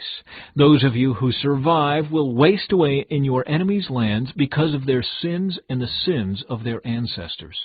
But at last my people will confess their sins and the sins of their ancestors for betraying me and being hostile toward me. When I have turned their hostility back on them and brought them to the land of their enemies, then at last their stubborn hearts will be humbled, and they will pay for their sins. Then I will remember my covenant with Jacob, and my covenant with Isaac, and my covenant with Abraham, and I will remember the land. For the land must be abandoned to enjoy its years of Sabbath rest as it lies deserted. At last the people will pay for their sins, for they have continually rejected my regulations and despised my decrees. But despite all this, I will not utterly reject or despise them while they are in exile in the land of their enemies. I will not cancel my covenant with them by wiping them out, for I am the Lord their God. For their sakes I will remember my ancient covenant with their ancestors, whom I brought out of the land of Egypt in the sight of all the nations, that I might be their God. I am the Lord. These are the decrees, regulations, and instructions that the Lord gave through Moses on Mount Sinai, as evidence of the relationship between himself and the Israelites.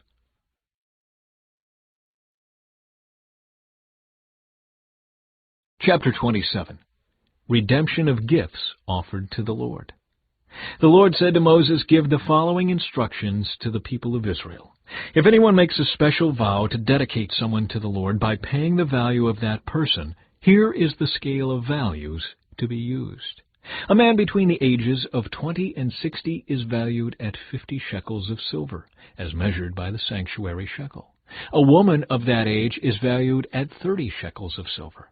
A boy between the ages of 5 and 20 is valued at 20 shekels of silver. A girl of that age is valued at 10 shekels of silver. A boy between the ages of 1 month and 5 years is valued at 5 shekels of silver. A girl of that age is valued at 3 shekels of silver.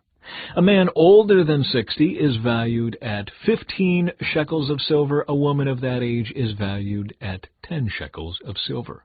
If you desire to make such a vow but cannot afford to pay the required amount, take the person to the priest. He will determine the amount for you to pay based on what you can afford. If your vow involves giving an animal that is acceptable as an offering to the Lord, any gift to the Lord will be considered holy. You may not exchange or substitute it for another animal, neither a good animal for a bad one, nor a bad animal for a good one.